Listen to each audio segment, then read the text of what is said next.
Hello, hello, hello. Yep. Is there audio back? Thanks, Corio. Thanks for pointing it out. Appreciate the help. It would have been real awkward if I finished the whole battle in silence. All right. Yeah, I've been talking for a long time, and I guess just been talking to myself. I forgot to check the mic settings, and it seems for whatever the fuck reasons, it disconnected my mic on OBS. But now it's fine now. It's fine now. And we are in the first battle. What's the first? Whatever. It's not the map I said, but whatever. It's fine. If anything, this is better for my Vanguard build. So whatever. But yeah. So welcome everyone to the this midweek casual faction wars. We are playing as the High Elves today, and up against Milky Way, who is playing as the Skavens, and we've been missing Milky Way for a few weeks. He has planned to come and show and play. It's just that I think it's just scheduling problems every time.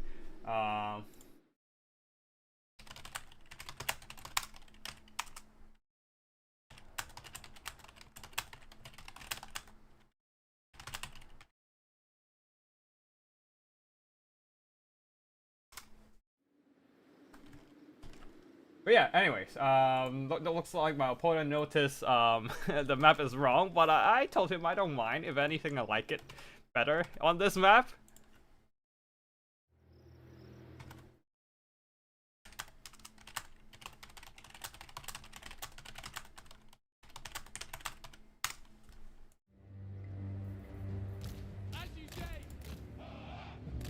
Alright.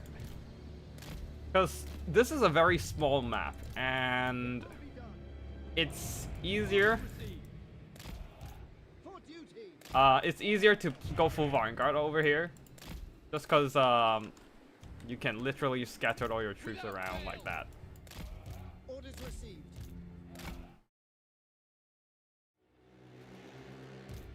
But at the same time, because it is such a small map, we don't have a lot of places to run. So we have to be careful with these Larian Reaver archers.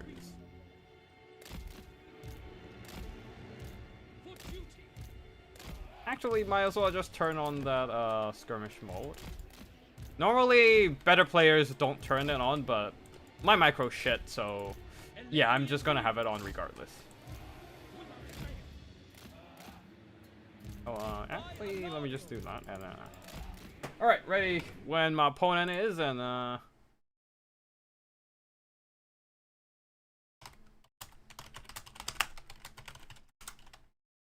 go like have fun.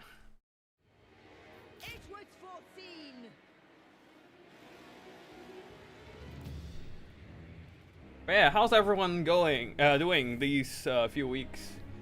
This will be just as a thing to say in advance. This will be the last Wednesday faction wars in a while, because due to work I won't have access to my PC for the next month, so I can't really play or stream.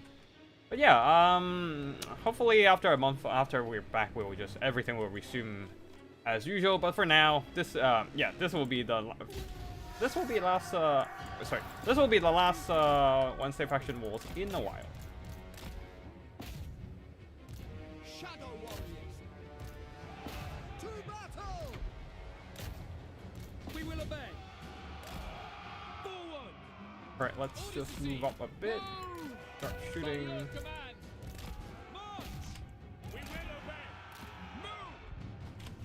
Ow, ow, ow, ow. I can't really use that Buna yet. Ooh, ow, ow, ow, ow. I am sent. A prudent position. I go for Ultron.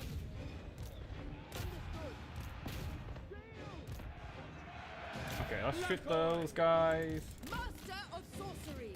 Destiny sends me. We go. Kill them. Yeah, let's just rush it, I guess. It is I need the my Buna, come on! I predicted. Oh, everything is just dying hard now. Oh god, oh god. Illyrian archers. Attack! It shall be done. Alright, everything else just start shooting, I guess. Shadow warriors. Heralds of the wind. Yeah, oh well. For duty. Azurian guides us. Horeth guides me. Onward! Without fail. Without question. Oh god, oh god, oh god. Shadow warriors. Kill them! True magic is mine. We go! As you say. Asa, forward! Moving out! Setting full! Okay.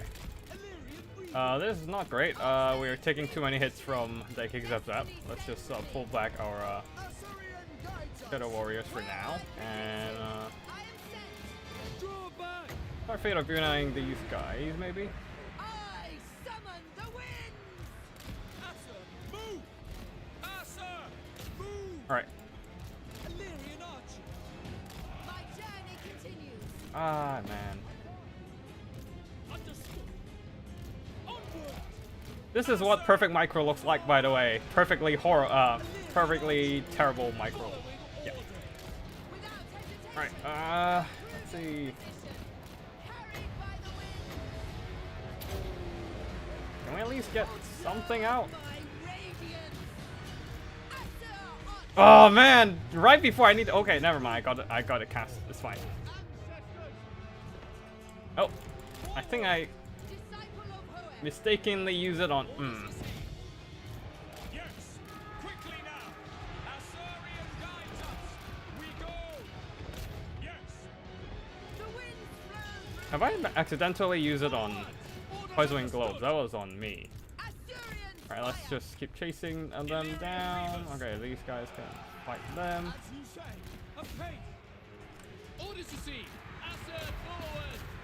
Knock them out of the artillery, maybe? Alright, you pull back now.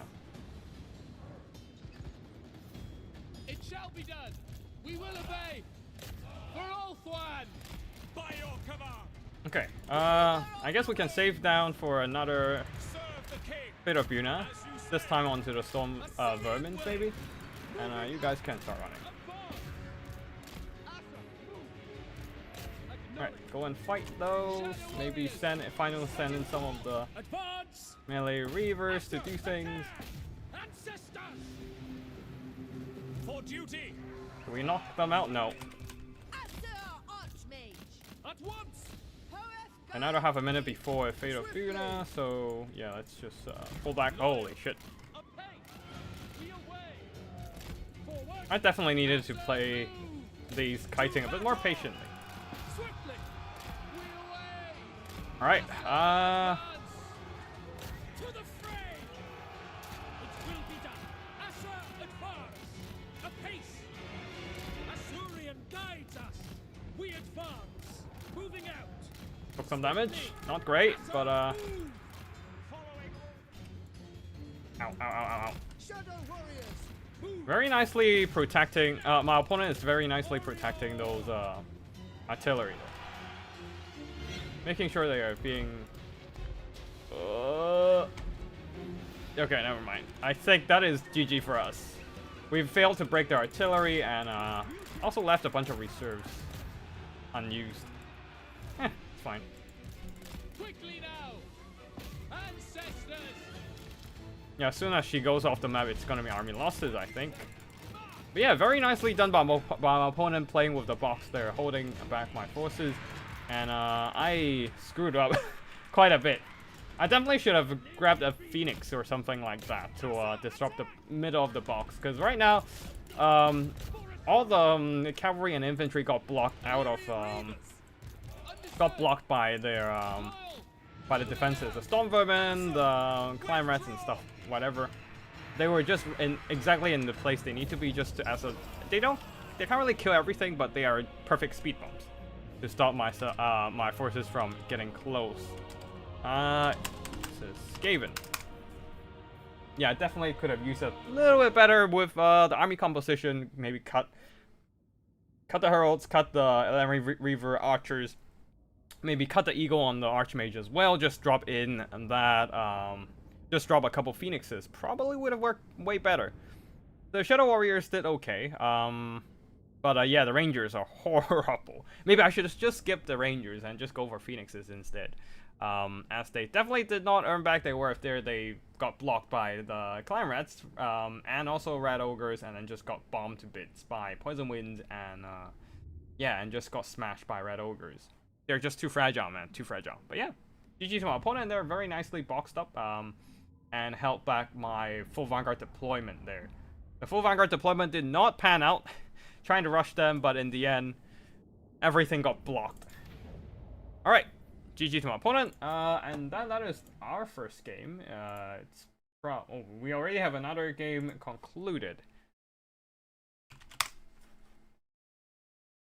Let me just check if I can cast it. Yep, let me just quickly start casting, since we already have another round 1 battle ready.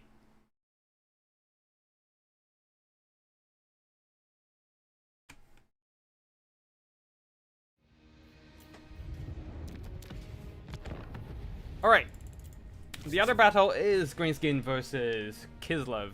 Greenskin here going with a very orky army, actually. Mowed by a gobble. A lot of orc boys, boar boy Bigans, and Ruglocks armored orcs, savage orc error boys, rusty arrows, and a single, what is it called? And a single, yeah, the 8-peak loonies. Yeah, Fanatics, Unbreakable, very nice to hold the line and maybe launch an ambush on the enemy formations, since they're Vanguard deployed. Yeah, a lot of Boar Bigans and Boar Boys in general, led by a Goblin Great Shaman on the Arachnarok Spider. With Vindictive Glare and don't even try a single entity targeting spell, really nice for direct damage against Kislev, who might not necessarily have access to healing. As for the Kislev army here, going with a lot of Khazars, armored Khazars plus Khazars with spears, and armored Khazars with great weapons, led by Zarina Katerin in the middle of their formation. So yeah, a lot of pistols and archers, and a heavy war sleds on the flanks, ready to do some poking. There's also the Watchmen of the Night Regiment of Renown, armored Khazars with dual weapons that can cut through enemy infantry, should be able to thrive in a melee combat against boys. And yeah, actually, wait, hold on, there's also Menji Marauders on the other side, as a little bit of an armor-piercing cavalry. Well, skirmishing cavalry, that is. Aim at right base. But yeah, looks like the heavy war sleds are already taking some fire from the Ruglocks armored orcs, and also Vindictive Glare, I think.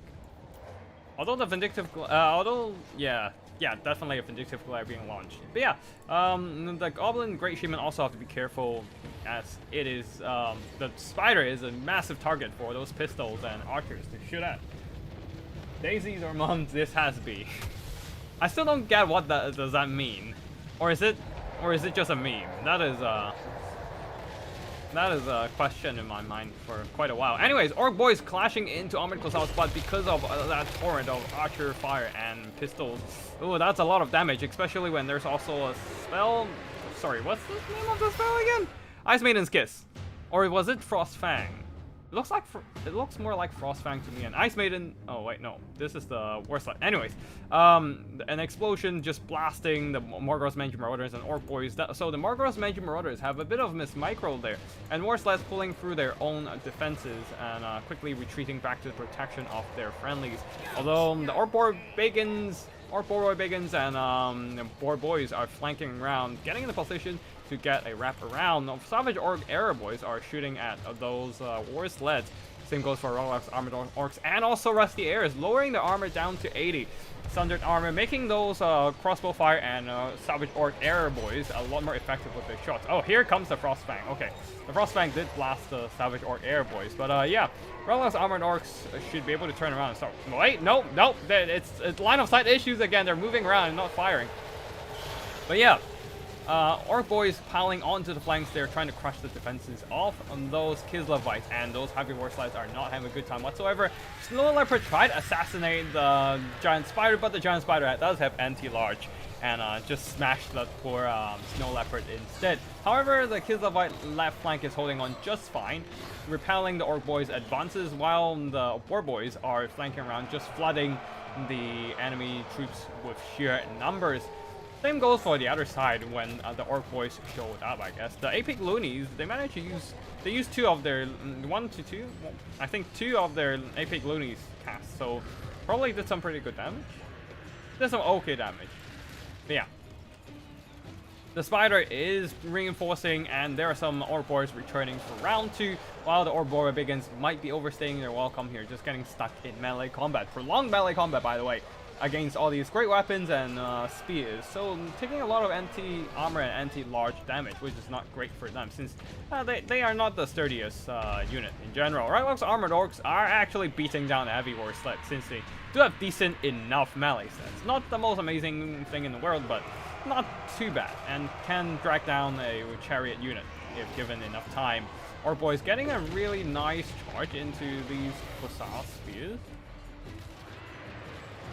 Or, is it the Orc Boys or is it a Vindictive Glare? Not entirely sure here, but anyways, the Orc Boys, there's still a lot of Orc Boys on the field, and there are some, especially Boar Boys roaming around, charging and recharging the enemy troops and thinning them down. And Tsarina Katerin, because she's not on a Frostworm, she doesn't exactly have the most HP in the world, getting surrounded by Orc Boys and Orc Boar Biggins and Orc Boar Boys, so a lot of boys there. Yeah, it's not great for her. It's not great for her. Armored Kossars has been whittled down by a combination of frontal assault from the Orc Boys and rear charges from the Orc Boar Biggins and Orc Boar Boys. Oh, here finally the Watchmen of the Night are being activated into combat, but this might be a little too late. They can deal decent damage against enemy infantry, but the main problem right now aren't the infantry, but the cavalry, who are just unstoppable right now. The Greenskins have a bunch of cavalry, while the Kislevites have none.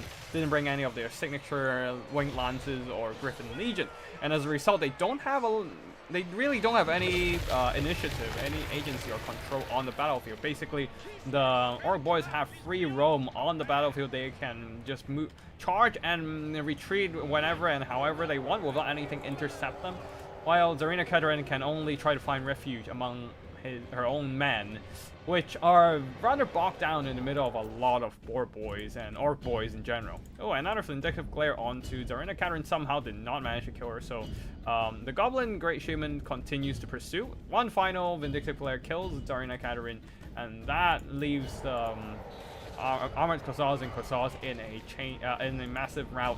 Everyone just gets hit by that Lord recently died debuff and starts running. A lot of white flag flashes, and that is gonna be GG for the Kislevites. Give it a try. I also lost my first game, but I got better quickly. If I try multiplayer in this game, I undoubtedly get wiped in one singular battle. I think getting wiped is just the usual process. It's how you get better. I mean, I'm out of practice, so I get wiped pretty often these days. But yeah, sometimes like it's all about playing and learning the tricks and learning the meta, learning some decent tricks to help you micro the troops a little bit better. And yeah, the more you play, the better you'll get at it. And some of the best players in the scene right now I think it's relatively new in terms of the game's age, because there are people who have been playing from Warhammer 1, and there are also people playing who only joined after Warhammer 2 and relatively new compared to those veterans, but still, those newer players can still be like absolute top peak of the multiplayer scene. So it really depends on whether you are willing to just give it a go, give the game a go, and try out different things and see and learn. Like it does take a little bit of time. You're still gonna get defeated quite often at the beginning, but I think that's where the learning bit comes in. The more you play, the more you lose, but the more you lose, the more you learn what you can do better next time, and eventually you'll start winning. Once you have a better understanding of the meta, what are good units and what are worse units, and just more familiar with how the micro works in the game, making you control the units a little bit quicker, issuing commands more precisely, and with more suitable movement orders and stuff like that. But yeah, it definitely will take some time to get used to, but I think that it is very much worth it to give it a go, because I don't even play single player anymore. I only just hop onto the game and get some multiplayer games going once in a while, because I think it's way more fun playing multiplayer than trying to get out against NPCs. But yeah, anyways, I think I need to go and find my opponent in round 2. So Angel. Right, hold on.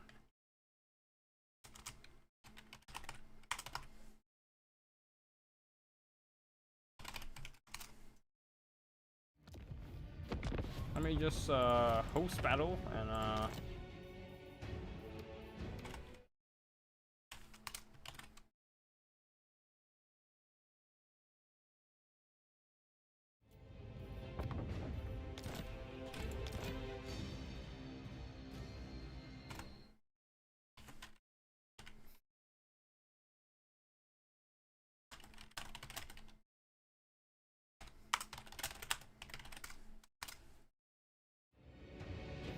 oh wait.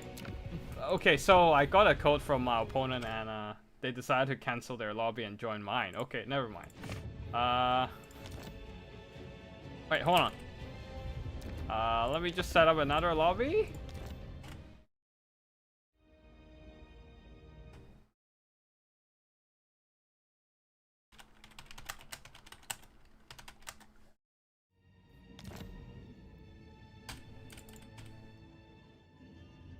Wait, what?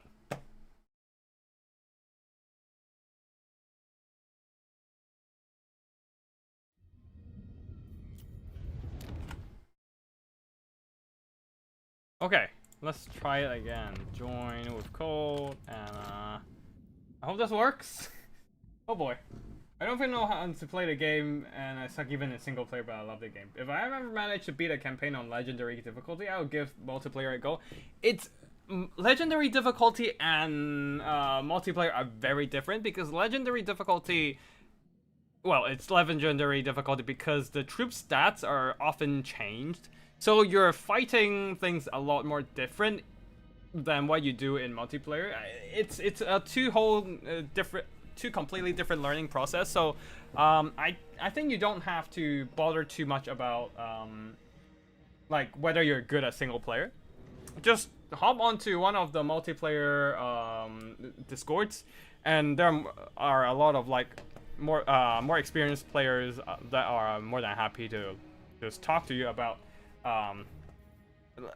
yeah, give you some tips on how to pick up the multiplayer side of things easier. Yeah, we're fighting against kids. Okay, that is a problem. I guess we can try White Lions and see what happens. Because it's I don't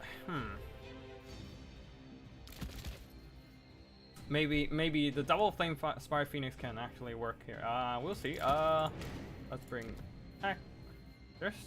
There really isn't point bringing Techless. Let me think. It's been a while since I played High Elf, so I don't really know how to play this anymore. I guess the idea is we can try using. Oh wait, Soul Masters recently got a slight boost in weapons damage and charge bonus, I think.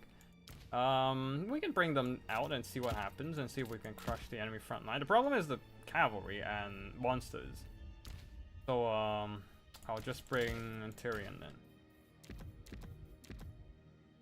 Out of Avalon, Sunfang, and Faint and Repulsed. What else? Bring these, and then we're out of money already, because High Elves are freaking expensive. So, okay, never mind. We're not bringing Soul Masters as much as I want to.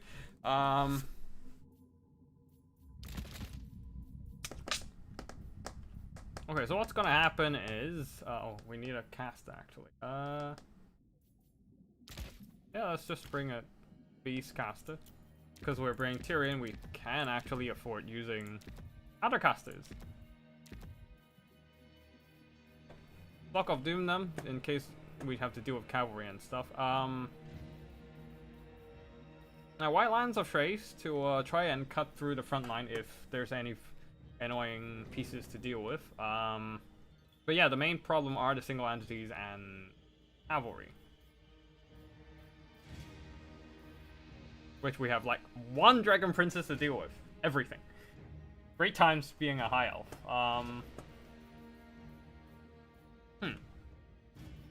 I'm not entirely sure how to deal with the...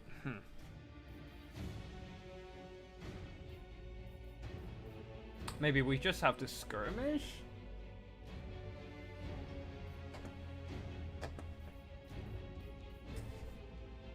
Okay, I guess I'll just have to do that and then cut an item from... Yeah, we can cut that actually, and then just bring another Reaver, maybe? No. You know what, just do that and then get Sun Fang in, and then we are in a perfect perfect cost. It's the perfect army. 0 gold left over, good to go. Yeah. Flock of Doom. Yeah, let's go. This is a perfect army. You can't get better than this. 0 gold left over.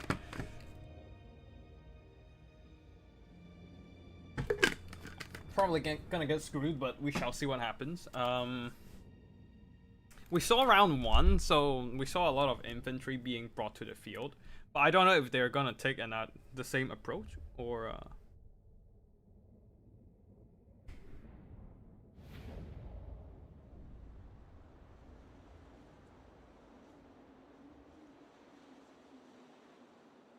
Excuse me,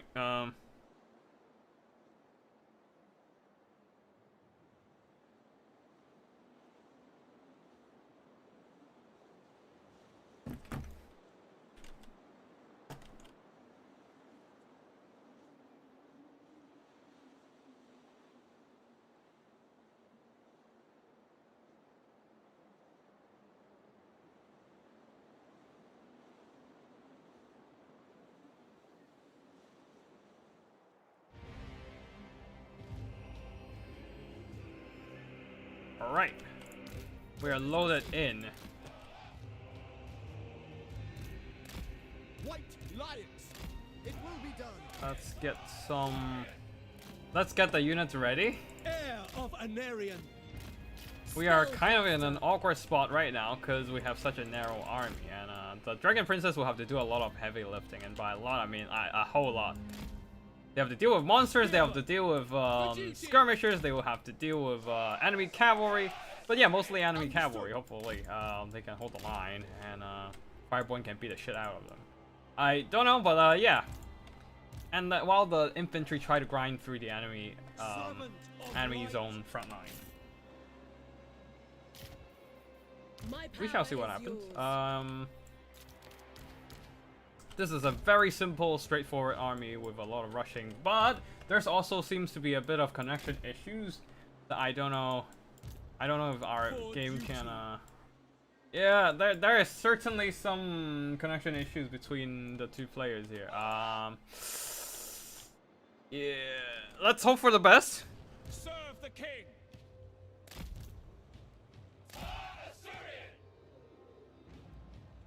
Sunfang lusts for battle.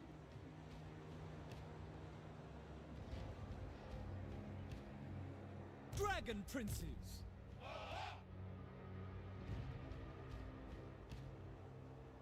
Tyrion. Okay, I think the connection stabilized a bit.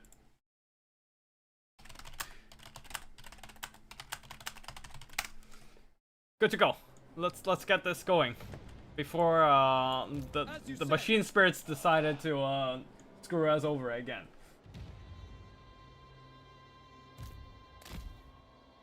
Ulfwan Mage.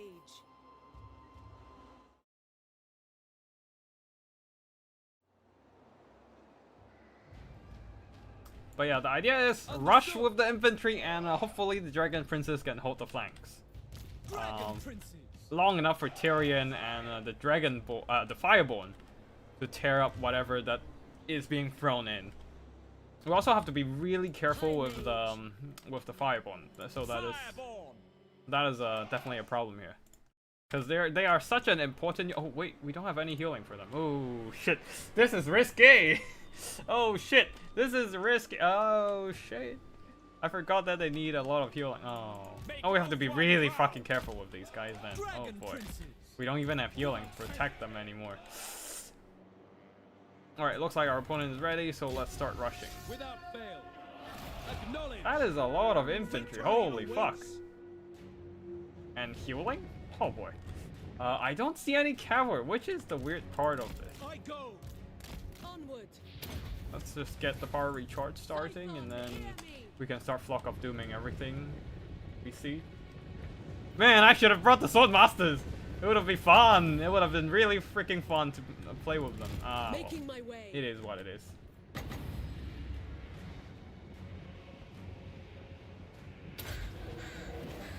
Winds of magic rise. Alright. Forward. Move. The Reaper. At once. No! Connection! Hold on! The land. Internet! Machine Spirit! Please! Omnisire!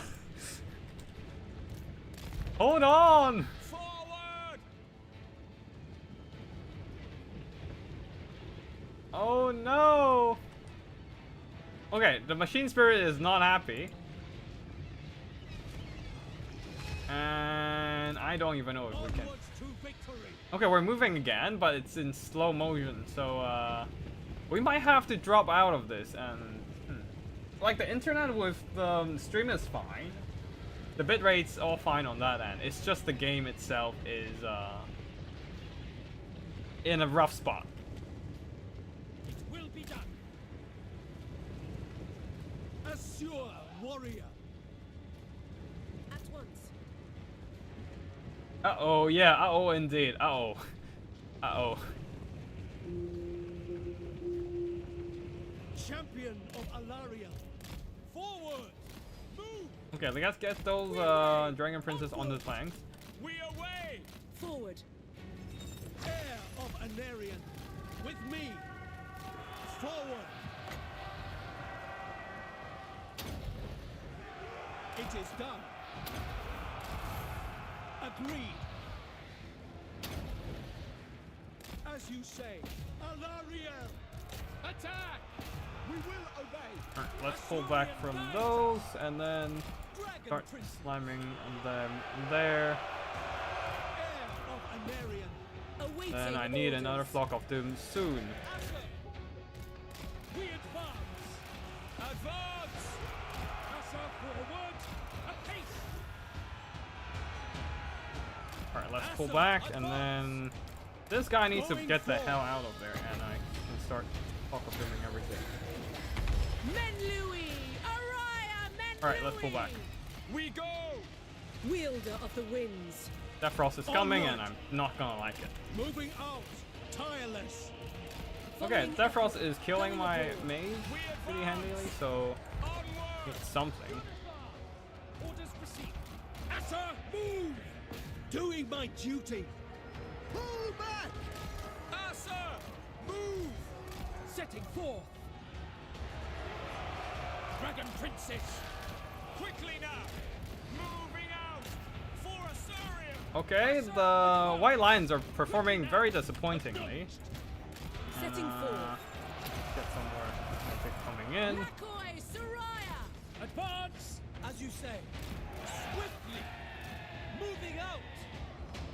Following order. Advance. Battle calls. Loyal. I wonder if this It will be done. Kislev build, We go. the Swiftly. melee buff build, melee buff spamming build. Onward. Eager for battle. By Assyrian. Okay, let's just spamming Flock of Doom here. Everyone, bend to my will! Asir Right, Mage, stay the hell out of there. seeking the foe. As you say. Azar, advance. Defender of Ulthuan. Fireborn. Assyrian. Alright, we need to pull out of there. White Lions. Understood. Asher, forward. Asher, move. Apace. Okay, another half a minute. Sword of the Asur. Tyrion can take the damage, he can heal later. Striking forth. Asur, advance! Moving out. It shall be done. Okay, I need a little bit more time before another Flock of Doom coming in. And I still have some white lines left on the field, which is a very important infantry buffer right now. Without fail. My own game versus Angel is completely fine. I think it's just intercontinental connections. Because I think when there are, I think this is not the first time the connection screws up between me and Angel. We will obey. This happened before, I think. By Alariel. The caster is still there. Can't do shit about it. Going forth.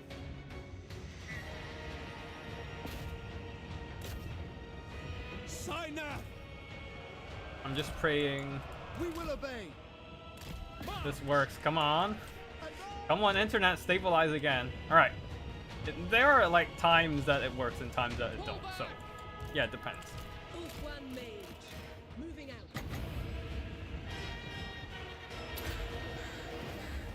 Cyclone, hear me.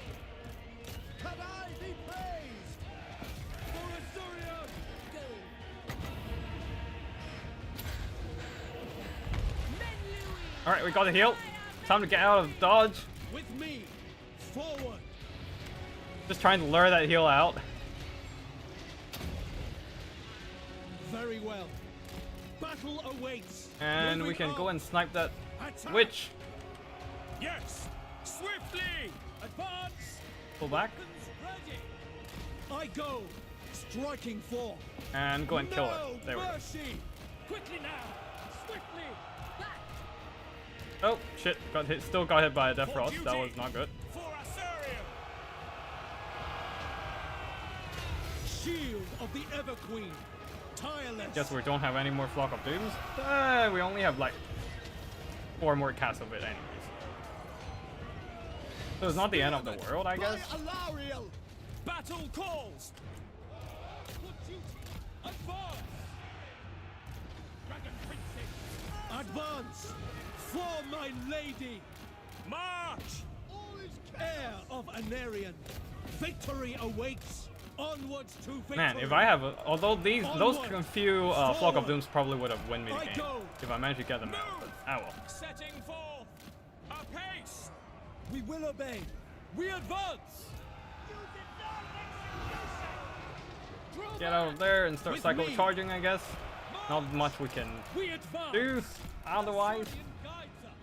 Servant of light. March. Loyal.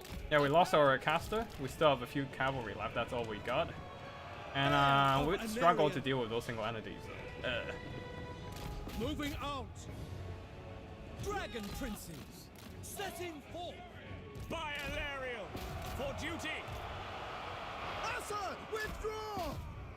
Heir of Anarion. Onwards to victory. To order. Okay, let's see what do we have. White Let's just Lions. do a tally of what's left Assyrian on the field guides us. and start cycle charging. Not that we can do much else. Asa, Ow. forward. This will be this is a close one. But man, those Flock of Dooms would have been real nice right now. The Death Frost is a nice touch from our opponent there. Seal. Understood. It shall be done. Loyal. We go. By Alariel. The pain of not bringing healing for Dragon Princess too. Oh yeah, those Zargars wrecked my poor Dragon Princess. Can I be praised? Sail. As you say.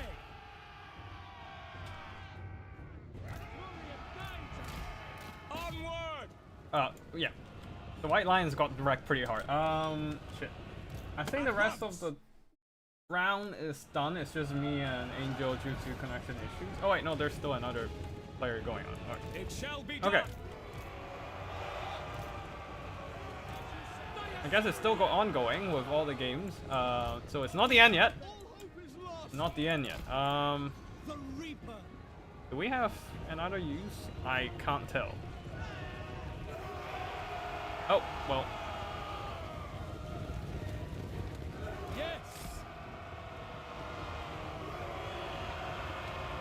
Oh, the capture point is in the opponent's hands, so that is a bit of an awkward point. Awkward issue.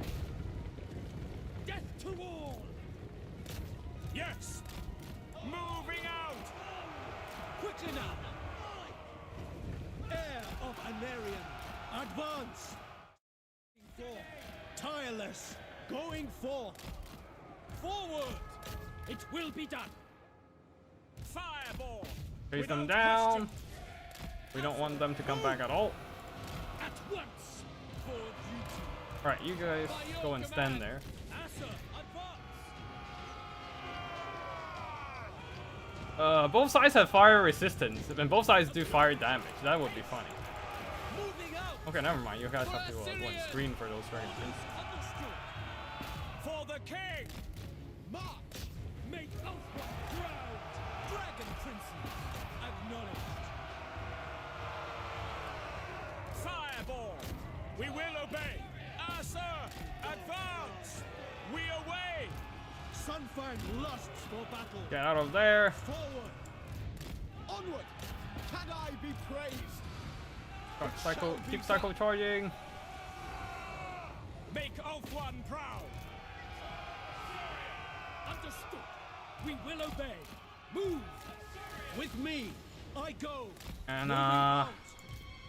we just have to cycle charge everything down to the last bit. For order. Not that we can. By Alario. We don't really have any other ways to go about it. Are there anything on the field? No, nothing. Just Boris being super duper healthy. That is the main problem. Annihilate them. Loyal for duty. March. Heir of Anarian. Understood. Dragon princes.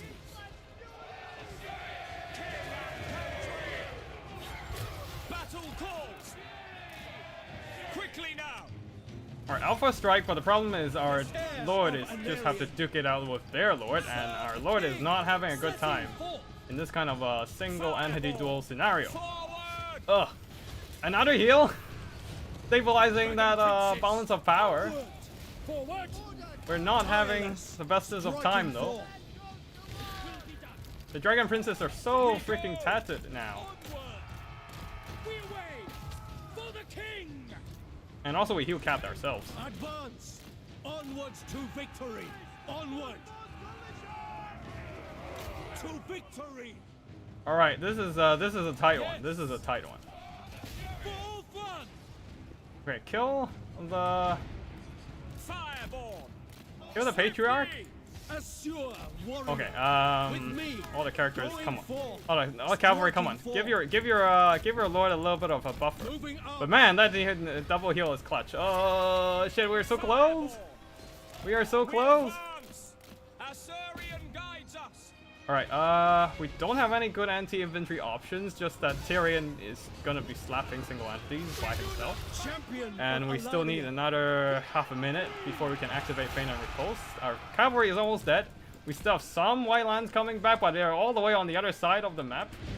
I don't even know if they have enough stamina to survive Heir that. of Anarian. Okay, Onwards we to took another hit, victory. not great. Get Advance. Tyrion out of there. Forward. Onward. To battle.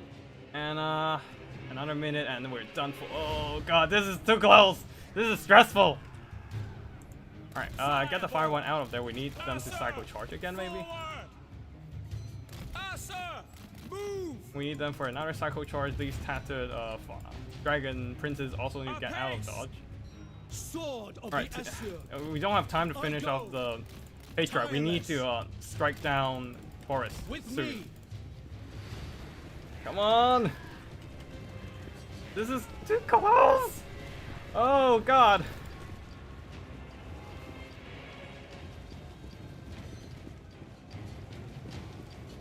Sorry guys, I know this is getting a little bit long. Need to cap the point when the infantry is rushing off. I don't have any capture. Wait, that's the only problem here. Forward. Tyrion, get the hell out of there. We have Onward. only a minute left to finish off Boris. I go. For order. Striking All right, forth. 3, 2, 1.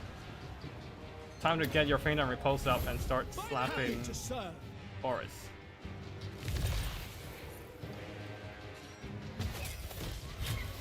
I need to get that army losses ASAP. I don't even have time to do another cycle charge, I don't think. Oh god, this is too close. As you say. Oh god. Asa forward. Alright, I think Asa, move. this is We too go. tight. Asa, Boris, it's advance. failing. Moving out. Defender of Come on, Ulthuan. one more hit. Literally one hit away from deciding the fate of Ulthuan. We're in the Tower of Hope. Oh god. 10 seconds and Boris clutched it out with Fire of Blood. Oh, damn it. Yeah, 4, 3, 2... 1 second left on Fire of Blood before army losses kicked in. Damn! That is way too close. That was a good game. It was so close. It was literally 1 second away from Boris losing that Bar of Blood and losing army losses, but Bar of Blood held on 1 second, and that's all it takes for Boris to win this game. God, that was close. Oh god. Especially with the leg dragging out, I'm like, oh, my heart is just beating extra fast during when I'm just spam clicking. Come on, Tyrion, get out of there. But no. So just one hit away from army loss, 1 second away from army losses, and yet Bar of Blood clutched it.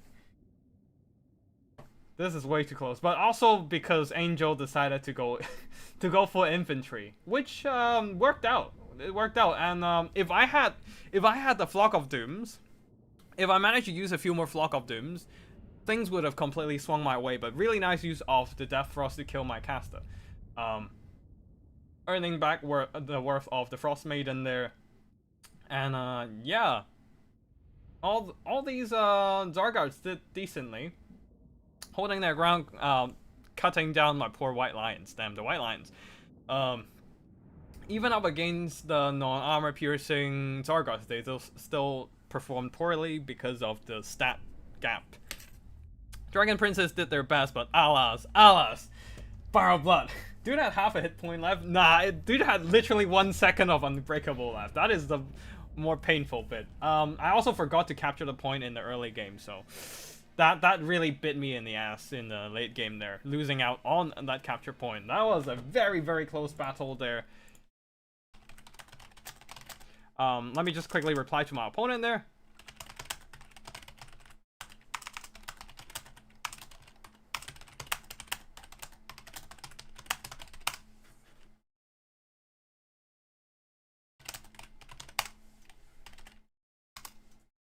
Very well played to my opponent there, and we are moving on to the next round.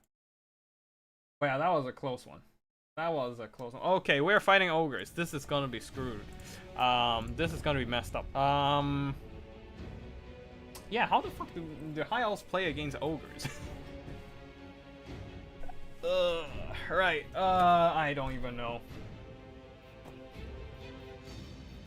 This is a rough matchup for the high elves. Unless you are good at kiting, then that's a different question.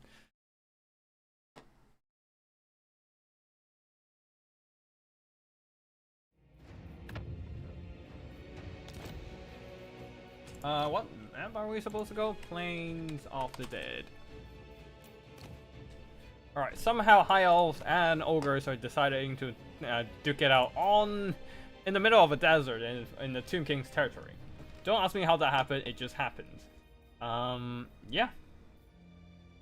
Up against ogres, we need... I probably need a metal caster for this one. Let me see. Haven't seen Imric in a while. Might as well just bring him. On horseback, Lord of Dragons, and let's do a metal caster. What about double handmaidens and do some long range poking? Oh, single double handmaiden long range poking. That might be funny.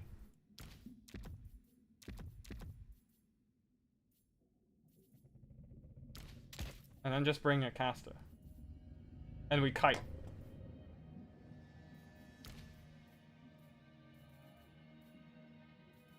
Wait, do they have long range abilities? No, they don't. So, yeah, I guess we just have to kite. Let's see. The Hamilton can also double as like an anti-large fighter, so that might be useful. We need a metal caster, so we go High Elf Archmage. And then we get Lake of Rust and Final Transmutation, Book of Hoev, Arcane Conduit, and Ithilmar Steed. Fireborn.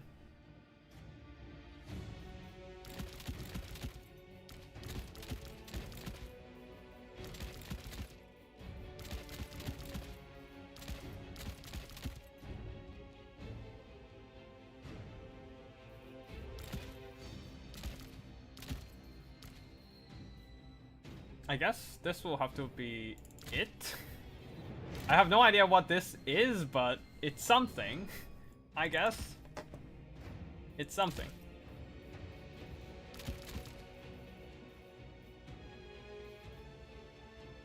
Yeah, I think this will struggle, but we shall see what happens. Yeah, anyways, let's check out our opponent there. Yep, they have a lobby up. We'll just hop on over there.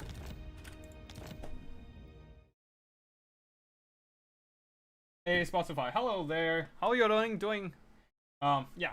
How are you doing, Spotify? How are you doing? Haven't seen you in like what, a week? But yeah. This is gonna be the last midweek faction wars in like a month, because I will be away from my PC for like a month due to work. So yeah. I'll be back by the end of October, start of November, but during then I unfortunately won't be able to stream. So yeah. Unfortunately you missed this one. You should have joined in and joined the scrap, but yeah, anyways. Yeah, we are fighting against Ogre Kingdoms. As much as I love them, I do dread fighting them as the High Elves, because I have no idea how this matchup works. I've only seen Phoenix King playing a kite build really well, and just kite the shit out of everything, but I reckon Lead Belcher spam would have dealt with like a kite build, so I honestly I'm at a loss on how to play this matchup. I guess I'll just have to try and see. Yeah, that's probably the case here.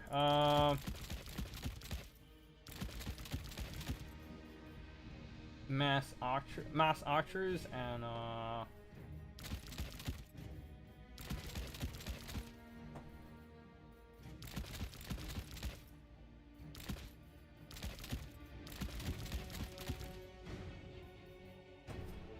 what if I just spam archers? Okay, I need the fruit roll set on a missile unit limit.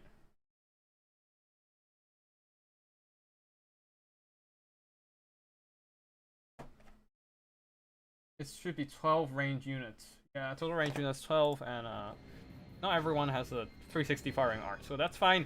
Yeah, just archer line everything down.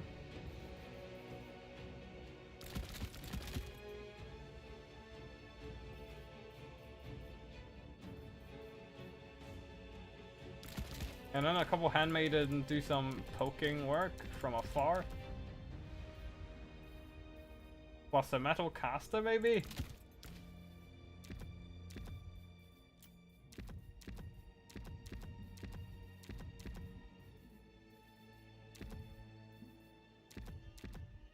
Transmutation, still have some money left, so...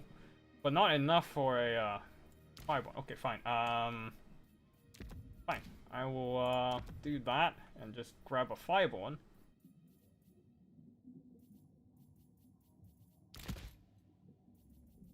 And I'm, out of money. Damn. Let's see, I don't even know if this is gonna work, but we shall see.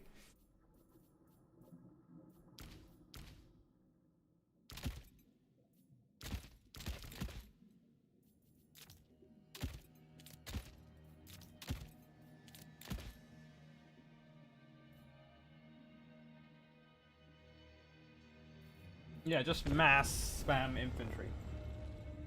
It's probably just gonna be target practice for lead belchers, but if we can get close enough, fast enough, maybe there's still hope.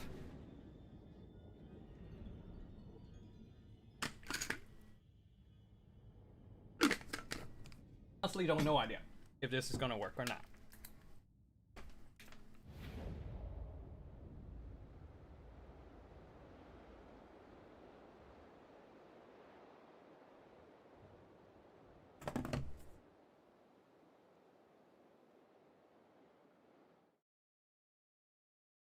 Okay, versus HE, that's tough. I've been doing good. Yeah, I've been busy all week. Only free time is Sunday and Saturday low. Yeah, I feel you. I feel you. I've been really busy recently too because of the 1 month away thing, but just trying to get everything sorted beforehand. So I couldn't really play in general, but I decided, you know what, it's the last week before I'm away, so I might as well squeeze out some time to get the 20 going. So after this, I'm gonna go back to work on some stuff a little bit longer. So yeah, that is gonna be a this is gonna be a busy fucking week for me too. I feel like I would love to play more too, but damn, also because of other games occupying my attention. But that's a different story. We don't have to talk about it right now, or maybe we do, but we can talk about it later. Understood. Loven Seaguard. I know everyone's been like playing. Okay, how do we do this?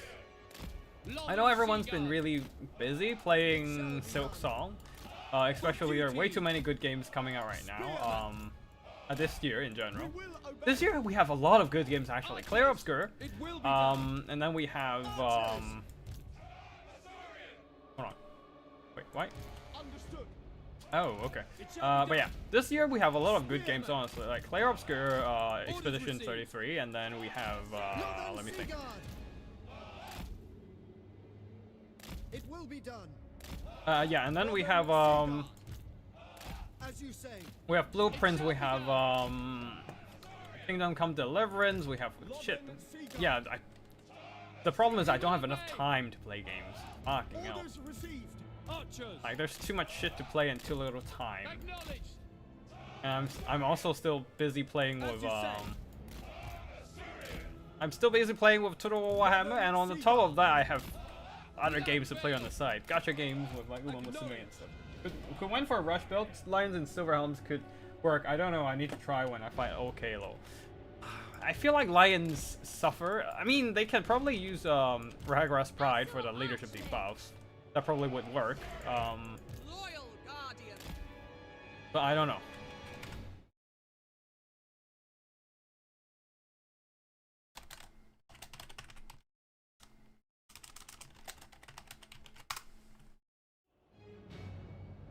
Yeah, it's a lot this year, yeah. And Total Warhammer still haven't had any DLCs. And we're already in September, guys. In September.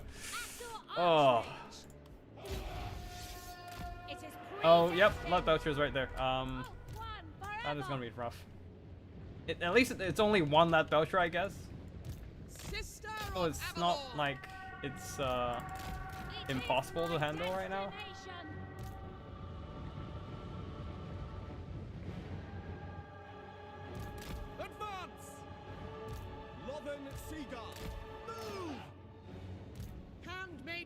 Okay, Handmaiden, you guys have to do a lot of work right now. Archers. Assyrian guides us. Devoted servant. For duty. Loven Seaguard. Orders understood.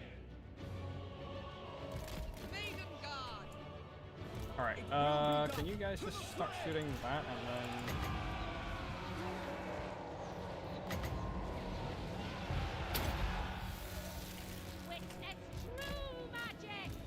Archers. Kill them. Pull back. Handmaiden of the Everqueen. For Ulthuan. We only have one Fireborn who can really do much. Who can only do so much. So yeah, we shall see what happens here. Alright, start pushing and Forward! Assyrian guides us. It will be done. We will obey. Northern Sea Guard. For the Everqueen. For Ulthuan. Unlimited power! Following orders. Okay, start turning around and start firing, I guess. To battle. We will obey. Swiftly. Understood. Apace. Alright, Loyal. yeah, just keep them there and For Assyrian. To the fray. alright, we can countercharge. Assa, forward. Fine. March. For duty. To battle. Orders received. Alright, fire Battle at that. calls. Without fail. Ancestors. We don't have healing, so that is gonna be fucked. For our Fireborn is fucked. It shall be done. Not great. Guardian, Be firing at that. gracious will. For duty. Kill them. Following orders. Keep shooting. Sensible indeed. Fire at that. Fire at that. You all go to Without guard fail. mode Acknowledge. and Onward. start charging. I Archers. start shooting Orders that. received. Kill them. Attack. Alario wills it. And yeah, Fireborn is still fighting somehow. Okay, fight him, I guess. Just kill the caster. Understood. Understood. Loyal. For duty. Spears, For go and Ulthuan. fight that. You beat down those guys. And how many seconds? 14 seconds until the spell wears off. As you say. Loyal. For Assyrian. Devoted servant. We do have some. Oh, okay, you guys are back. You guys can keep fighting. Disciple of Hoa. Draw back. Observe my radiance. 4, 3, 2, 1. Final transmutation begins.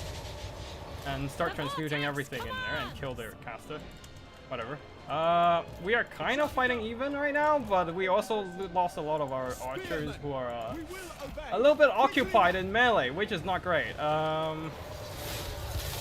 I don't think we can kill that actually. Let's just go back. I see my path. We go. Everyone, you have to Apace. As you say. It will be done. yeah, maybe go and Moving fight that out. actually. As you say. You run. Magic is mine. Run away, run away. I don't want you to stand there at all. Just keep running. Ah, you two are fighting. Okay. Withdraw. Holding up the balance of power for my entire army with those two ladies. Impossible. Understood. Moving Get that. out. The Belchers are almost done for. We will obey. Shall be But done. yeah, the archers are not doing too hot. You can keep running. Oh no. Oh no. I sally forth. Oh no. Following my We're getting destiny. dismembered. Oh god, I think that is GG. Assur, I think the archer spam idea is it's not out of question. I need something to. Oh god, alright, a caster is dead. Okay, never mind. Yeah, I think it's like it's viable with archer spam. Obviously one fireball means feels like CA went for a vacation for a year. What I suspect is they might just have resources allocated to other purposes, like the 40k, the rumored 40k Total War thing. That might be a case here. onwards. Setting forth. We advance. Assur, advance. All right, that is GG. Handmaiden of the Everqueen. Handmaiden isn't a completely crazy idea. Oh, okay, actually, never mind. They didn't really earn back their work. Orders received. Where was your balance of power coming from? These ladies here. Handmaiden of the Everqueen. These two ladies just still standing there. Everything else is dead. It's just these single entities pumping it up. Guard. Yeah, this is over. This is all over for me now. I'm gonna throw it. I don't want to just drag this out with only single entities in the end. So it's a rough one. The archers did fine up until a point. The armored cavalry spam definitely paid off. Yeah. And the fact that I sent in the Fireborn into melee close to the Slaughter Master and made them eat that Fate of Buna was a horrible idea. Yeah. If I kept them alive a little longer, maybe they would have done more in the late game, but yeah. It was not great. GG to my opponent, they're very well played. Maybe, maybe if I just cut the handmaidens, I could have had a bit more resources for other stuff, which might help. But yeah, very well played to my opponent there. I keep telling Phoenix King said he keep telling people not to take Fireborn and they never listen. I guess I paid my price here. I forgot about the Fate of Buna on the Ogre Kingdom because nobody ever brings Lore of Death, damn it. But yeah, the archers did fine. Yeah, maybe I just need some Ilarian Reavers and Silverhelms instead of a Fireborn. They're too expensive. I can get 3 Reavers out of 1 Fireborn. Like, the Fireborn still does some good damage, but that Fate of Buna killed them pretty easily. And I should have invested stuff into keeping my backline alive instead of trying to kill things. But yeah, mostly the Fireborn died, and then Lab Archers almost earned back their worth already. So they're just such a really good unit. Especially devastating against infantry formations there. Yeah, if I don't bring a Fireborn, what can I do? Anyways, the Snowhorn of Morn just jumped around, really rampaging through my lines there. Maybe a Tackless would have been a more... Oh, actually, yeah, maybe a Tackless would have been a more feasible pick here with the net and stuff. Alright, but yeah, that is gonna be it for this one. Getting curbstoned by the Snowhorn of Morn. If I do that... And Tackless... Where Tackless? Tackless does not have Flock of Doom. No, I mean, he does not have Plague of Rust. That is the main problem here. Instead of that, I can still try and bring something, say... Once again, Metal Caster. Plague of Rust, Final Transmutation, that. Seed, and then... I still have enough resources for maybe 1 Silverhelm and 2 Reavers. 3 Dragons. Trust. Is the other CA team working on it now, so I guess they have to get used to it? Where was your... Yeah, I think right now the CA team is like the DLC maintenance team. DLC plus maintenance team, right? So... but yeah, I don't know. Like, especially CA did suffer a pretty heavy financial loss last year with like a bunch of layoffs. Not only CA, but like the games industry in general just suffered a ton of layoffs this year, last year, and the year before. Ever since COVID ended, really. Which is not like yeah, which is not ideal for people working in games, and also not ideal for people waiting for those studios to get games out. Like recently, like a few weeks back, I finished Hi-Fi Rush, which is very ironic. The game is about like a failing corporation that kind of like drain itself of its soul, trying to chase monetary gains and stuff like that. Going like disregarding employee safety, well-being, and yeah, basically a toxic corporate culture, essentially. And somehow that studio suffered being disbanded by Microsoft because they were not pulling in good enough money. That was just ironic as stuff. CA, I assume you were talking about CA having great success with that one shooter. Yeah, very successful indeed. I think they had a lot of plans laid down for it, like a whole building. Like I've met people working on it, and like they have a massive branch that was working on the hyenas, but in the end, the game didn't even came out and Sega pulled the plug. So yeah, that was an unfortunate. And also, I mean, it's unfortunate for game devs who are involved and people who are working on it. Yeah. But yeah, I I personally wouldn't be playing that game because I'm less of a FPS person. I don't play character shooter. Actually, I've never been into any character shooter. At most, I've played like a few games of Team Fortress 2, and that's about it. I don't really play that much shooter in general. Maybe single player shooter, but definitely not multiplayer shooter. Actually, I need to report the scores. And we are in round 4 against Dowie. Great times. This is gonna be a rough one. Let's see what happens. I'm gonna bring White Lions again. Probably gonna get screwed because they are White Lions, but we shall see. But anyways, let me just see if I can get...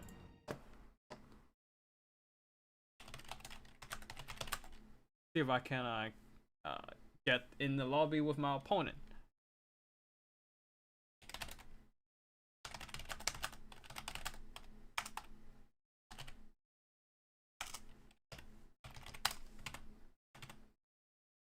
Laboratories did great. All of their damage is huge shock damage and therefore has a huge impact on the leadership. Oh, actually, you're right. Yeah, I have not considered that part. Usually, I look at lead belchers and I just think, hey, they are just a very devastating artillery.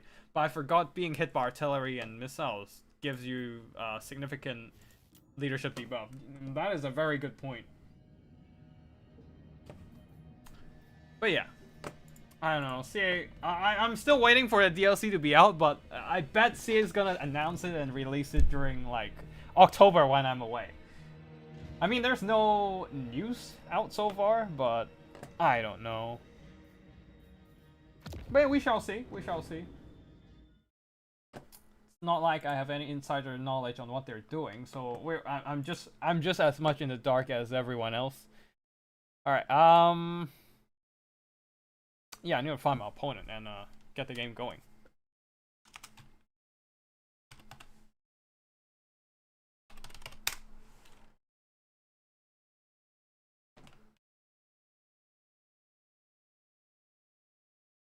Where is my opponent? At least we can say if CA shuts down, it was partially Fortnite's fault. And by the same logic, it's also it's a character shooter, right? So it's also Overwatch's fault. The leadership debuffs from missiles too, but I meant oh right, yeah, 50% of HP of the unit being shocked down to less than half. That is true. I did not consider about that point. Yeah, that would definitely do numbers on the leadership. You're right.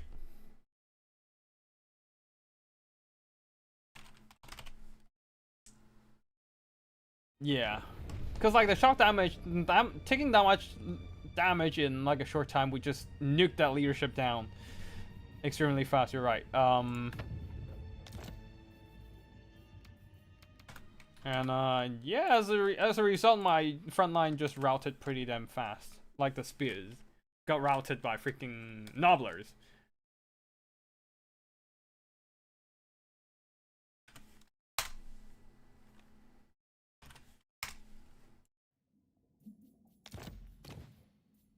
Alright, anyways, I am going to switch the map.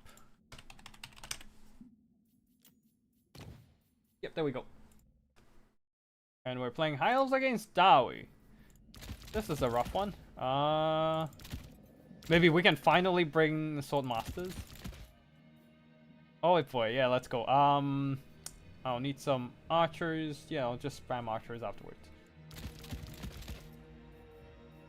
And then send Tyrion in as the character. Or maybe I can go Prince. No, never mind. Tyrion. Tyrion it is. Pain and Repose, and that's it. Heart of Avalon, maybe. You know what? I think I allowed Alistair the White Lion. So I'm just gonna take him actually. He's armor piercing. He is a decent-ish foot combatant, I guess, but and yeah, I'm gonna send him in. Yeah, let's do that. Archers at the back. And one Lion Chariot plus Illyrian Reaver. That's about it. Yeah. Wait, where's the caster? Okay, we need a caster. Searing Doom it is. Searing Doom is probably the best, most cost-efficient spell for things like that. Searing Doom and Final Transmutation in case we need to kill infantry. Yeah. This is a dumb build, but let's go. I haven't seen Sword Masters in a long while, and I want to take them on a stroll at least. Like I like their design a lot, but I just never see them. That's a problem here. Yeah.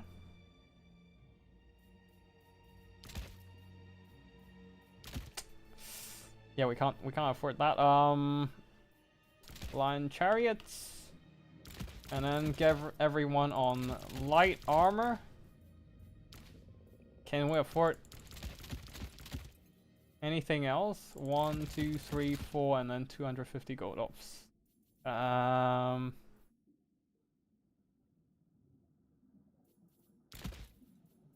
guess we can send these guys in case we need to fight Slayers.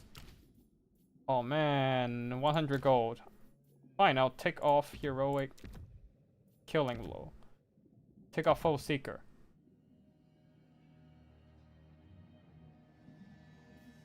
And then I have enough for another ranger. Yeah, that is a weird army build, but let's see what happens. The idea is hopefully we send the rangers in to deal with any kind of Slayer infantry. Archers deal with flyers and everything else. It's the White Lions and Sword Masters doing the job here. Not sure if this is gonna work, but would be fun though. Or we can. Yep, never mind. Oh, this is 0 gold. I'm taking it either way. Then, yeah. You know what? Never mind. I'm taking another White Lion. Yeah, that will do.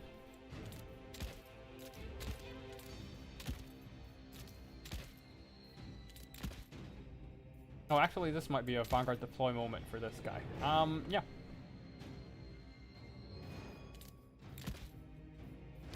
During Doom, Final Transmutation, Book of Hoeth, Turn of Metal Shifting. Alright, let's go.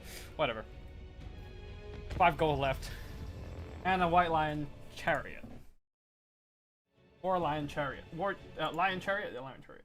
Take the Ruby Guardian Phoenix. Yeah. What gacha games do you play? Game. Horse Girls. Anime Horse Girl. That's it. That's all I play these days. Like, gacha games are such a grind. It takes, like, even doing daily grinds takes a chunk of time, and this one in particular. I mean, it's fun. It's fun to go through the stories, but after a while, it's like you're just trying to grind numbers. It's a game of numbers, but at least you have cute girls to go with it. So there's that. But anyways, let's see if we can get a Vanguard deployment hidden away somewhere here. No, I can't do any forest deployment, damn it. It shall be done. Right. These are our front line. Swordmaster of Hoeth. Hello, David. Welcome back. Acknowledged. It will be done. Understood. Right. Cool. For Do duty. that. Archers in case we need to fight any. Acknowledged. Loyal. In case we need to fight any flyers. Noble Prince.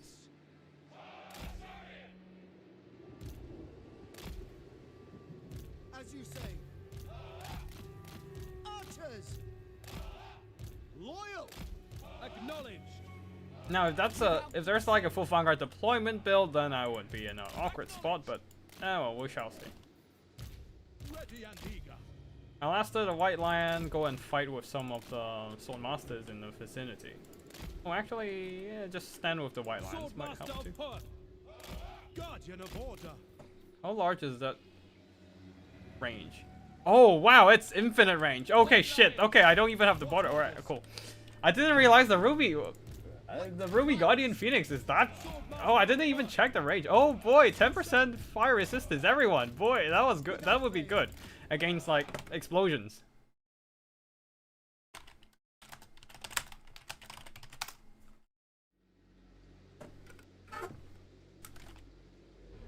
Yeah, that would help, really help against like blasting charges. Alright, cool. Actually, you know what? As a mage. Ever loyal. I agree. You We guys will obey.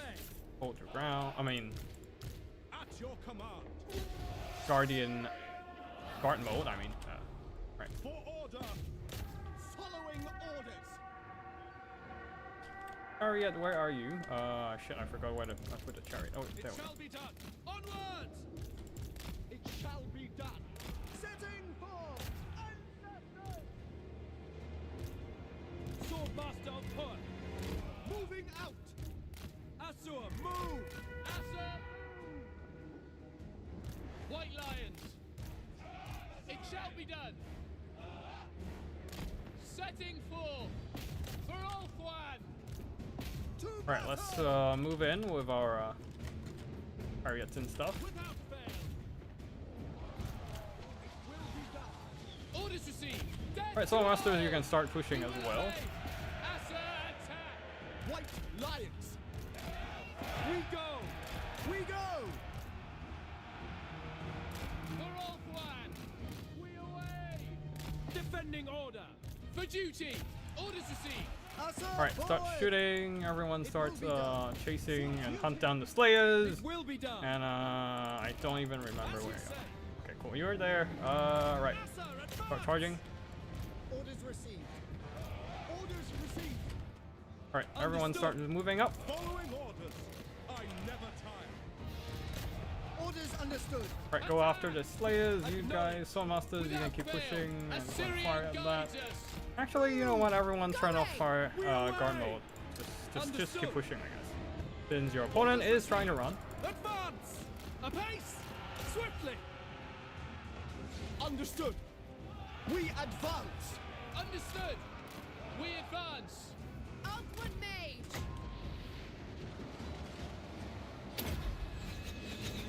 Saigon, hear me. Alright, start chasing. Everyone start moving up. And For the ever queen. yeah, dude. Probably not the best idea to start to run like that.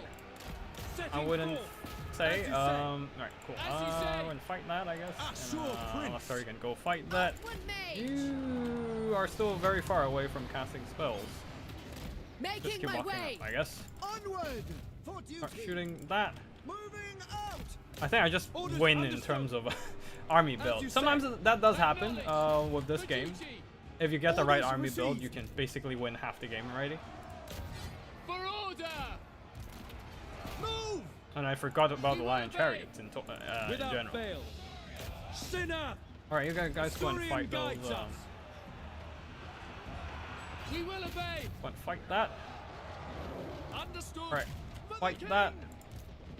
For Ulthuan. You guys keep chasing that. Archers, you can keep firing. Archers. Agreed. And steering Going them. abroad. Drop that. Drop it there. Yeah, just keep chasing. I don't really mind what you're doing. Understood! You know what? Turn around and shoot Can that I actually. be praised? Yeah. Lakoy. It will be done! I think we got it. Forward. We had a pretty good like shall be advantage in done. terms of army build. Actually, chase that. Your affair! Alistair can handle himself against the Slayer Lord, Without the fail. Demon Slayer. Ancestors! Speaking of Demon Slayer, the new movie is out. Huh. For duty! Might actually go and watch it in the cinemas later. For duty! Weapons ready! Ufotable never misses with their animation. I mean the Ulthuan studio. mage. I play Nick Cave for Gacha, a culture choice. Gameplay ain't much, but dailies aren't that long. Stories and girls are genuinely enjoyable. I try to play it a bit, White but Lions! I don't know. I don't really like the gameplay. I mean, I love the gameplay from watching the gameplay, but like, Ever vigilant! I don't know. The gameplay just doesn't excite me. It's more like a tap and shoot thing, Swordmaster of Pun. and it's not. I don't know. Who I wins? for the waifu gachas, shall be done. I used to play a lot Arc Knights, I do think that's like the peak of gacha plot lines. They have really good, really well written stories in general. For duty. Orders received. The only problem is that it's taking forever for them to finish the damn story. So yeah. Quickly now. Winds of magic rise. You're in there. Upper, withdraw. Orders received. Orders received. Alright, everything's running. It will We're be also done. getting shot pretty bad. Alright. So we turn around and chase that, I guess. The only problem is we don't have any mobility. So we are kind of getting stuck with just trying to chase everything down on foot. Orders understood. We do have the capture point somehow. I didn't even pay attention on how to capture it, but we got it. That's the important thing, right? At your command. Upward mage. Setting Alright, go and chase that one down. White lions. Moving out. And archers, we just have to start shooting, Loyal. I guess. For Lothern. As you say. Arthur, attack. Swordmaster of Hoth. What orders? Loyal. Alright, go and fight those guys, and oh, drop a Searing Doom down there. That would be nice. You are.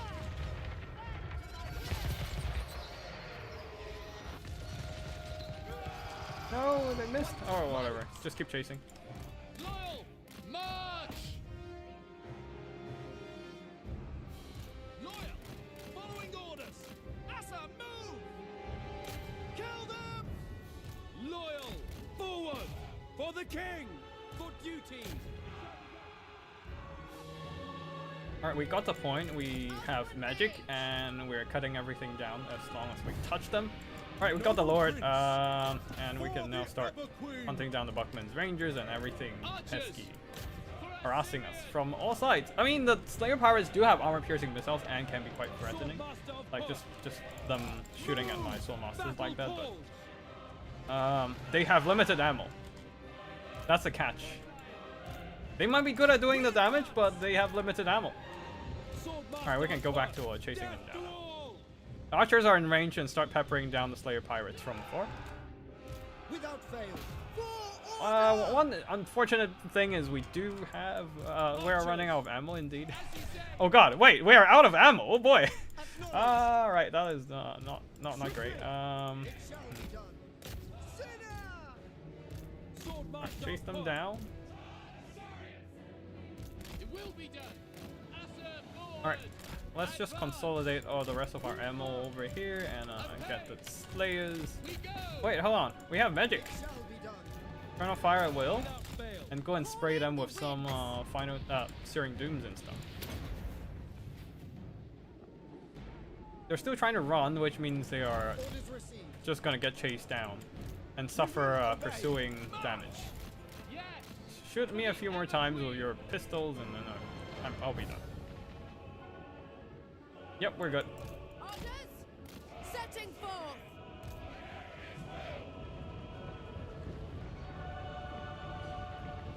High mage.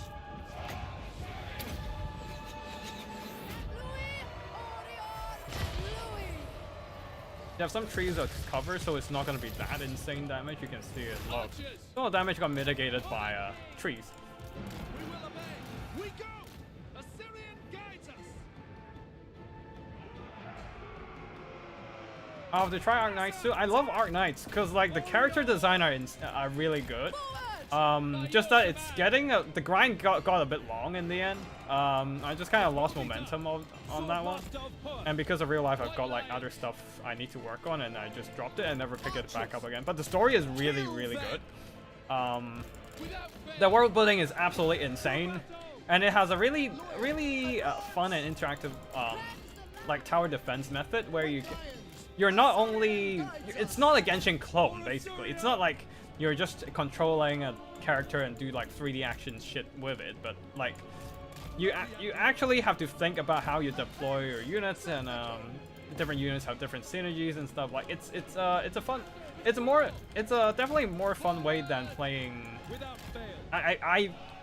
Nothing against the other gacha games, but personally I don't enjoy playing stuff like Genshin. It's just spam clicking abilities until the end.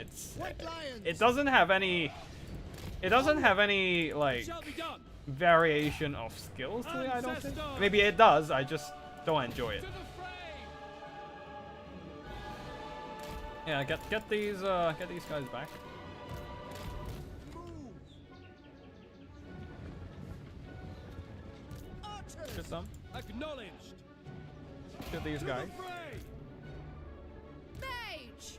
We will obey. And pepper them down. Ancestors. I go then! I still have 6 power reserves left. Alright, go and fight that, I guess. Actually, you know what? Stand in the White Lions first. Apace. March. Following Athua! And there's that's still that one Slayer constantly running away from my Rangers. Acknowledge.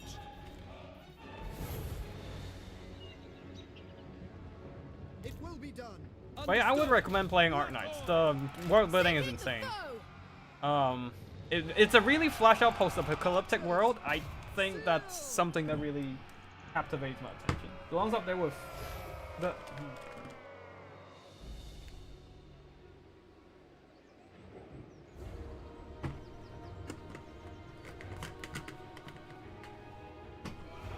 The lore is genuinely good for the most part. They also listen to feedback regarding the story. Oh, that's nice. Orders received. Asura, advance. Yeah, I think there was also like a pretty big like controversy with like Girls Frontline earlier, where they actually set up a meeting with some of the player representatives to just talk about the a game, because like live service models is really much pretty much live and die on like player activity, right? Like you need to keep the players staying in the freaking game and building a community around it to make the game going. So I guess it's a lot more pressing for live service models, especially gacha games, to actually listen to community feedback and just having like discussion, having a engaging and active community to keep things going for them. Not only to like keep the game running, but also to pull in new players. Like stuff like Warhammer, Total Warhammer, they rely less on this kind of active community, because once people bought their game, the game is like the purchase to transaction is done. Unless you're going with Total Warhammer, where Warhammer 2 specifically, where you have constant frequent DLC releases. Warhammer 3 is not so much. We haven't had a DLC release since like what, last year December. Last year we have 2 DLCs. This year we're probably gonna see 1, and that's about it. So yeah.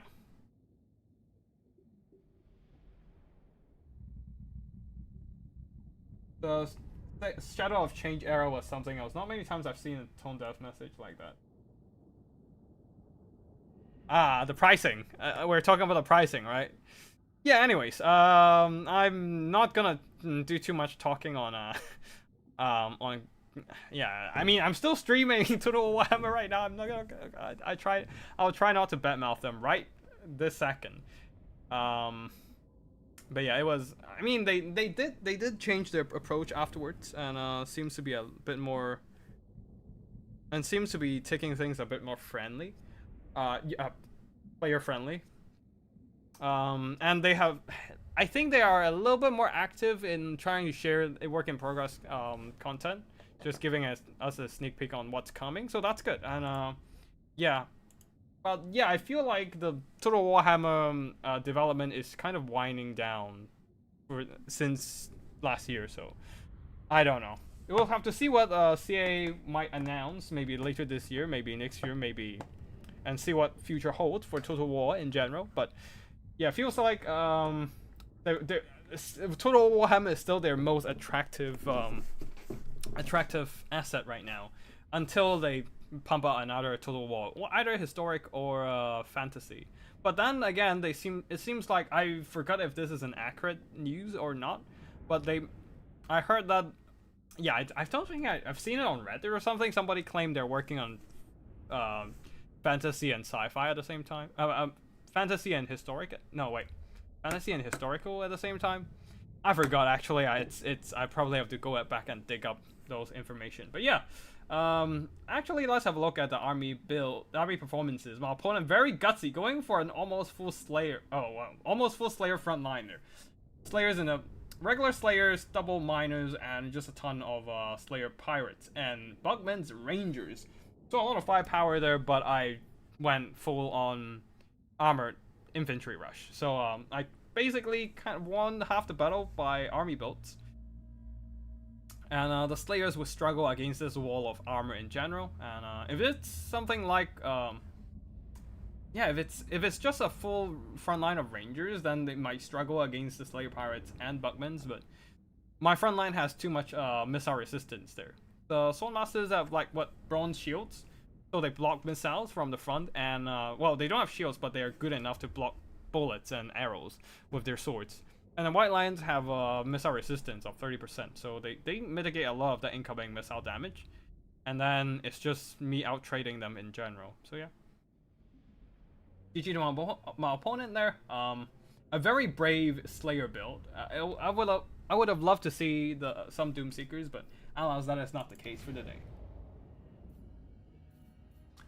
HR people really know how to say the exact opposite of what they should. I think you're talking about PR people. I mean, the recent PR crisis in the gaming industry is Borderlands 4. So yeah, people have been dumping on that game's PR for a while. I don't think I'm gonna talk about what the exact wording or anything, because I only know about it by glancing news and posts on social media. But yeah. That is a pretty fun example of what not to do when you're trying to market your game. But yeah, anyways, that is gonna be it for this battle. My opponent did try their best to play in this game. Unfortunately, they just ran into a really horrible army build matchup for them, and I managed to get a little bit of an edge in the end. But yeah, let me just quickly download the replays, and then we can start casting them. So give me a second. And we have a lot today. We have a decent turnout today. So yeah, decent amount of content.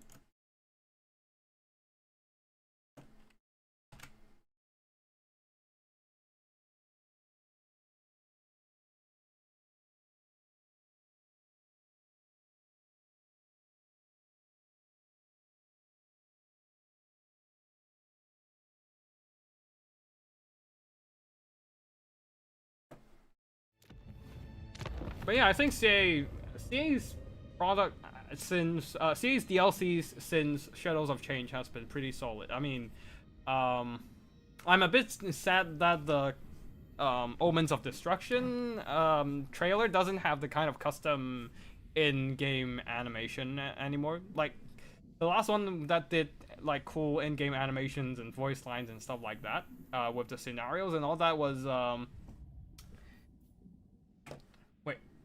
the Nurgle Empire and Kislev DLC. What was the name again? Wait, no, not Kislev. Empire, Dwarves, and Nurgle. What was the name again? What of the K? Let me just quickly search it back up. DLCs. That is come on.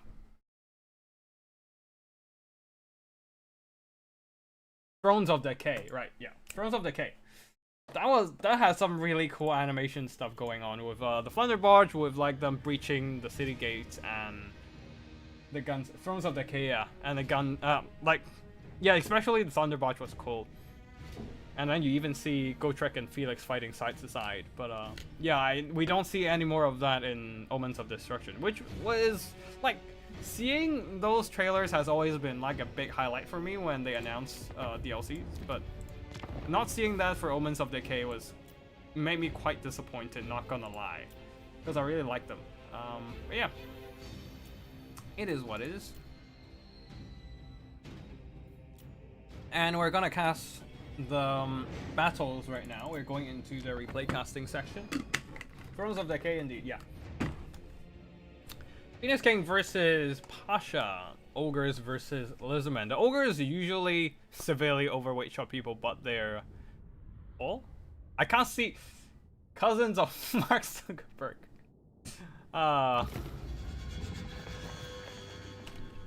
Okay, I can't see the entire name when Phoenix King. I can't see your username if the whole freaking name is that long.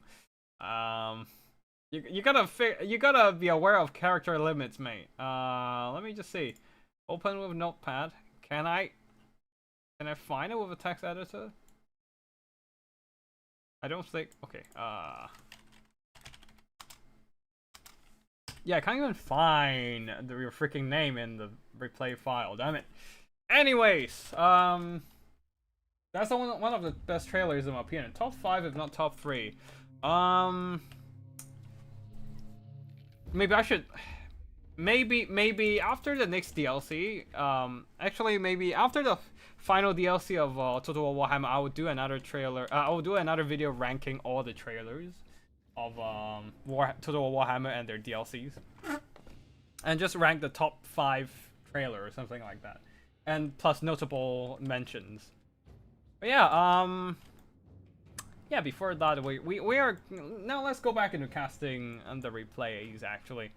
But yeah, that the Thrones of Decay DLC trailer was really good, and then we had the Omens of Destruction, which is like fine as a trailer, but nothing that gets me as hyped as like Thrones of Decay. We have man, I still think the peak of Total Warhammer DLC trailer is Rise of the Vampire Coast. Especially how they managed to blend the cannon shots, the gunshots with the beats of the drum beats. That was really cool.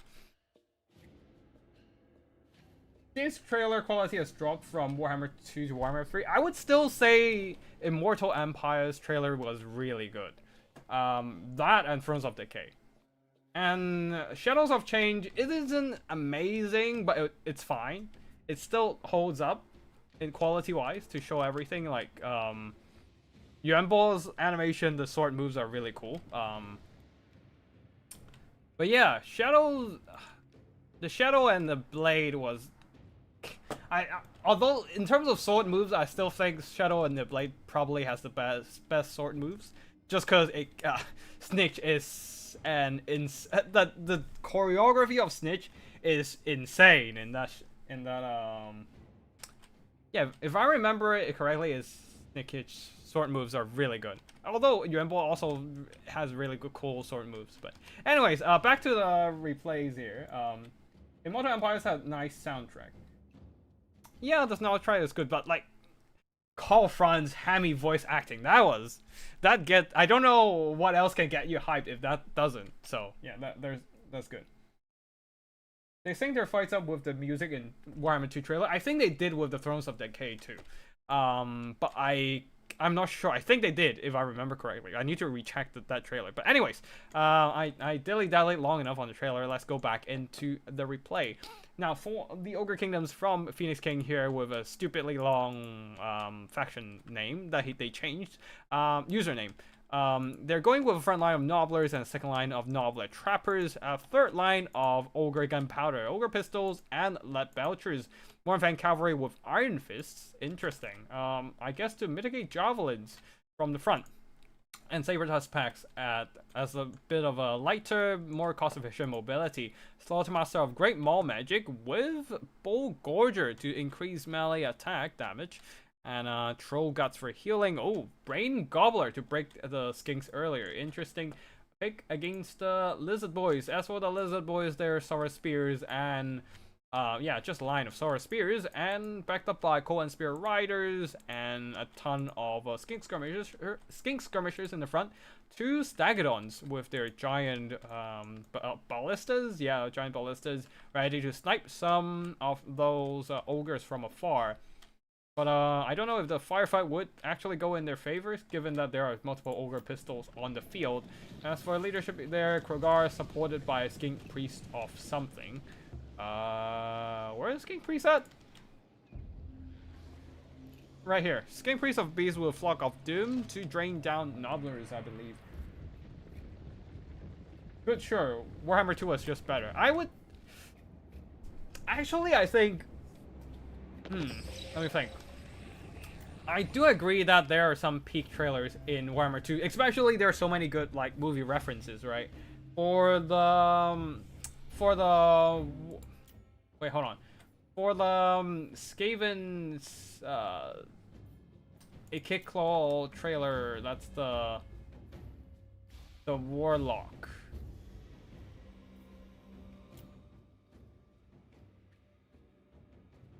I honestly never particularly liked any of them with lizards in it. Ikits was half good. It was a funny one because I think they reference aliens. They had like cool movie references throughout a bunch of trailers. I don't remember if they have movie references for the Tomb Kings, but I know they have the Jurassic Park reference with the Hunter and the Beast. That was cool. And the Warden and the Paunch was a reference to Mad Max, I think. No, Batman and Mad Max, I think. Anyways, a blast. Oh, looks like the Stegadon did do a lot of good damage to Lead Belchers and a Hand of the Gods from Krogar. Nuked them down to half health, but they still have 2/3 of their models. And the Ogre Pistols are now in range and start working down the health of the Stegadons. The Stegadons have no choice but to pull back and maybe send off some Skink Skirmishers and Sword of Spears trying to start screening. Because, yeah, Stegadons are not gonna like this. Tomb Kings, Vampire Coast, and Elves versus Someone Else trailers I love. The Elves are... It's not even the references, also that's also a part, but the Blade Singers and Twisted and Twilight DLCs, for example. I haven't seen anything like that in the Warhammer 3 trailer. Yeah.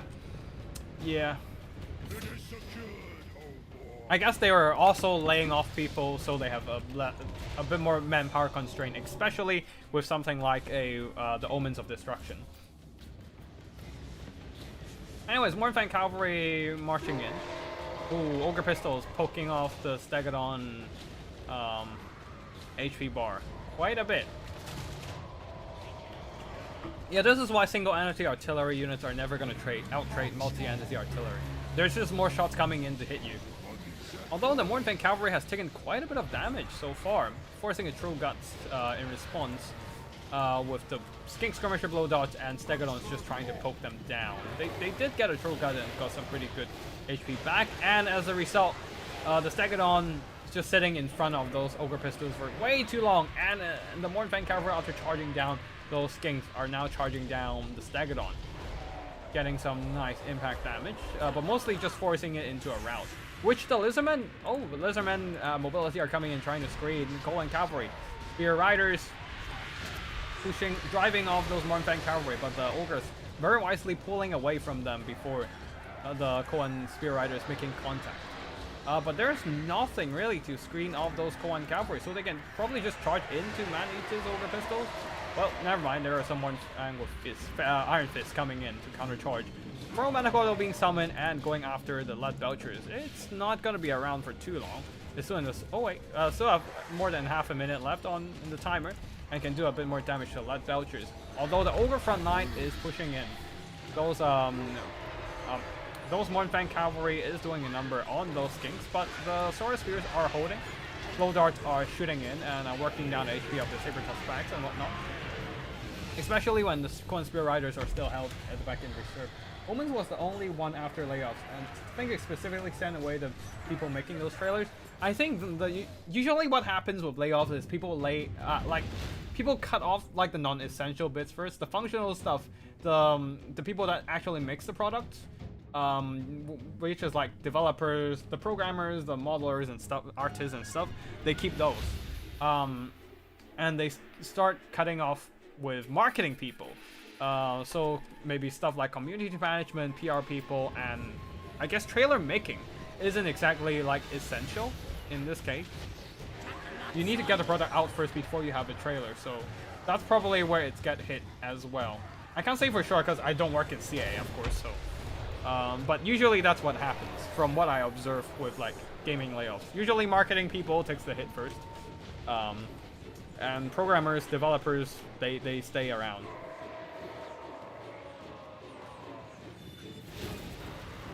But yeah, anyways, Warhammer Cavalry are rushing.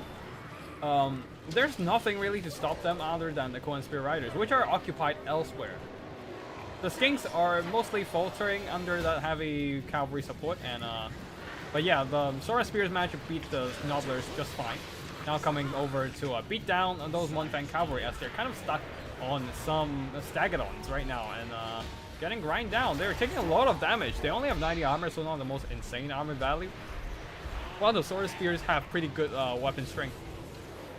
So the Ogres are now in need to kite. They don't have the Lab Archers since the Summon Manticore has managed to finish it off. You can see they're all the way on the other side. And the Ogre Pistols taking a lot of damage. As they are being closed in on by those King Skirmishers.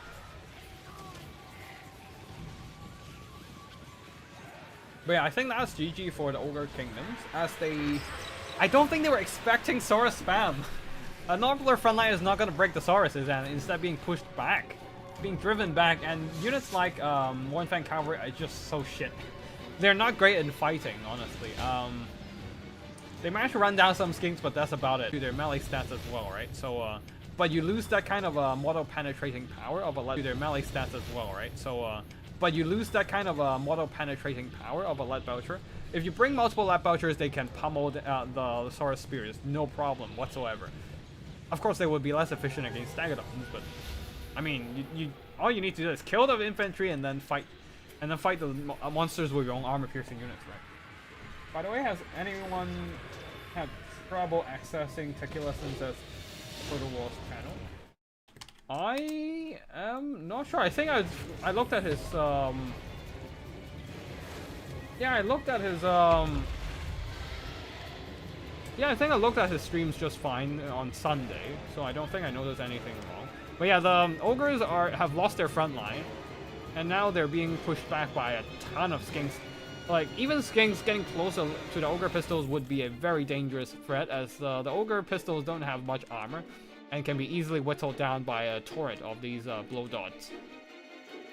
And they are now being forced to jump into melee at the capture point, trying to contest it. But once they lose the capture point, there's no coming back for the Ogre Kingdoms, as I don't think they can grind through all that Saurus Spears, especially with the Man-Eaters being caught by them in melee. So that is going to be GG here with a victory belonging to the Saurus Spears. For once, you're seeing Saurus Spears actually doing work. Although the majority of the damage are done by something else, like the Stagadons and Blow Dots. Yeah, the Ogre Pistols, unfortunately, just not the most cost-efficient unit in general.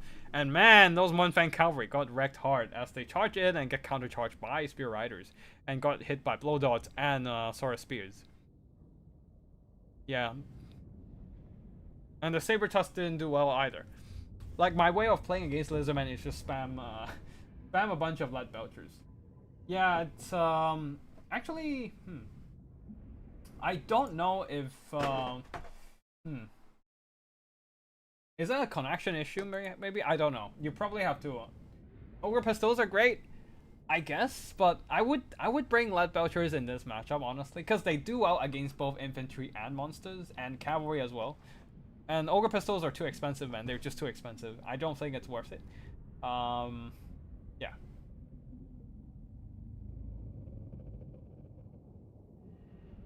But yeah, it's been a while since I played Ogres as well, so I'm not sure what the meta is right now. Especially the Ogre Kingdom's Lead Belchers have nerfed have been nerfed from 5 penetrating power to only 3. So they punch through 3 models only before they punch through 5, making them really, really ridiculously good against infantry. But now it's less good. Still very good, but less insane. But yeah, Blood Darts did well. Saurus Spears held their ground. Most importantly, Saurus Spears held their ground because the Lead Belchers got shut down by the Stegodons. Very interesting tactic from Pasha there as well. With Hand of the Gods, more and more people use Hand of the Gods as like an artillery ability now, instead of the single entity sniping thing as before. Alright, Dowie versus Tomb Kings. Dowie seeing a lot of miners. And Slayers too, holy shit. 4 regular miners, 5 blasting charges miners, 4 Slayers, 5 Slayer Pirates, and 1 Grudge Thrower. Plus a Dwarf Lord leading the army. On the other side, Tomb Kings, Dragash going with Setra, then Perishable with a front line of Skeleton Infantry, Skeleton Warriors, and 1 Kepra Guard. Plus a couple Ushaptis and 1 Ushapti Great Bow. Regiment of Renown, Chosen of the Gods. There's also a Bone Giant to do some artillery gunfights, I believe. Carrions and Skeleton Horse Archers. There's a Vanguard deployed. Tomb Scorpion already in the middle of a bunch of miners. And digging its way through those tin can bodies. Trying to take down some explosives before the Skeleton Infantry got blown up. Same goes for Setra and Imperishable here. Just rushing and trying to thin out some of those blasting charges with those initial charge. Yep, starting to get some model kills, thinning out their numbers and reducing their explosive charges available. On the far side there, the Slayer Pirates and Slayers are just kind of hanging back, with 1 Slayer guarding the Grudge Thrower. The Dwarf Lord is deployed all the way away from those miners, so not really in position to engage. But Dragash very wisely pulling back some of these Skeleton Warriors, trying to avoid being hit by those explosions. Although some of these miners are reforming position. Can they get those explosives out? They can! And nuke down a quarter of HP on these Skeleton Warriors. Miners, though, being whittled down by the Chosen of the Gods. They're now down to half health and will be charged down by the Shapti. With the Tomb Scorpion and Setra just playing around, bullying those poor miners with explosive charges. And because the Skeletons have been retreating, the miners are trying to catch up, and as a result there are some slips in the micro there. Very nicely done by Dragash, forcing your opponent to respawn and make micro changes, making new commands, and that means more mistakes might be made during the process, and this is exactly what happened. The miners are out of formation, out of position, and unable to use their blasting charges before being dragged into melee there. And the Slayer Pirates are getting close. They can do some really good damage to their constructs though, with their armor-piercing pistols. Already whittling down the Tomb Scorpion down to 3/4 of HP. Skeleton Horse Archers are moving in. Slayers are finally using up all their explosions, but they have suffered extensive damage there. I don't think they managed to earn back their worth with those blasting charges, but at least they got them out, which is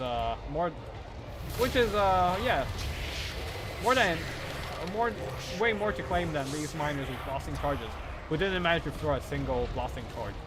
And a lot of these Slayer Pirates trying to catch up to the enemy constructs are kind of stacking on top of each other right now, blocking each other's line of sight and unable to fire. While Setra is rampaging around the enemy backline. Number of projectiles available stay the same. Oh right, yeah, they pick up the dead comrades' ammo. But they have less models to chuck them out, so that is definitely helpful. If you can just keep killing them and denying them from using more explosions. But yeah, anyways, Slayer Pirates are being harassed by Carrions. Carrions will be just kind of tying them down and whittling their HP away. Not that they're insane melee combatants, but it's definitely more cost efficient for Tomb Kings, trying to trade in the melee against Slayer Pirates. But yeah, the Slayers are unable to catch up to their targets right now. And the Slayer Pirates are just kind of being dragged into melee by Setra, by the Skeleton Warriors, and the Slayers, oh no, the Kepra Guard. They have got some decent kills now and should be able to cleave their way through those Slayers. They have regeneration themselves, meaning that they will get the HP back as they fight on. Yeah. And whatever little damage you take from fighting those Slayers, they can just heal the back up by just staying there and doing nothing. While the Shopties are cleaning up the miners with blasting charges, balance of heart is in favor of the Tomb King's army. Most of the miners are on the run or just suffering heavy damage. And yeah, the Slayer Pirates got dragged into melee, and the miners unfortunately just mismicroing a little bit too much there. Maneuvering those miners around and forgetting to follow up with an explosive charge, throwing all their attacking armor. And I think that is going to be GG. Let's fast forward here. As the Slayer Pirates are all being dragged into melee by skeleton warriors, being swarmed by numbers, and just attrition down in this straight melee fight. And Osirian's Incantation of Vengeance. That is also a nice spell to drain down the Slayers, ignoring their decent melee stats, directly damaging them despite they have the Dawi spell resistance. That doesn't really matter at this point. Every damage is a win against the Slayers, since you have to kill every single one of them to win anyways. And seeing that all the damage output, all the Slayer Pirates are being cut down, there's no point in continuing the battle, and the Tomb Kings will be taking this win. Tetra gets some good damage, but most importantly, the artillery did well here, with the Chosen of the Gods getting solid value, and the Kepler Guard also doing some decent job. All those Slayers and Slayer Pirates got disrupted pretty early, miners as well, unable to get those blasting charges out. And a victory belongs to Cetra, the Imperishable.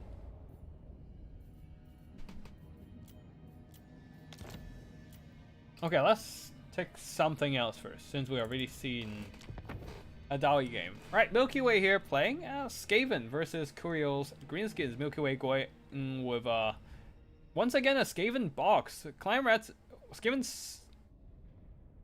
slaves in the front line? No, these are Clan Rats. Clan Rats in the front line with 3 more Clan Rat spears, 2 Clan Rat spears with shields, and yeah, Clan Rats. And a couple poisoning globes in the center. Avalanche Mortar, AK Zap, and the Teeth Breakers. Leading the army is Quake Hat Taker. Very similar to the build at the beginning there, plus a couple Rat Ogres.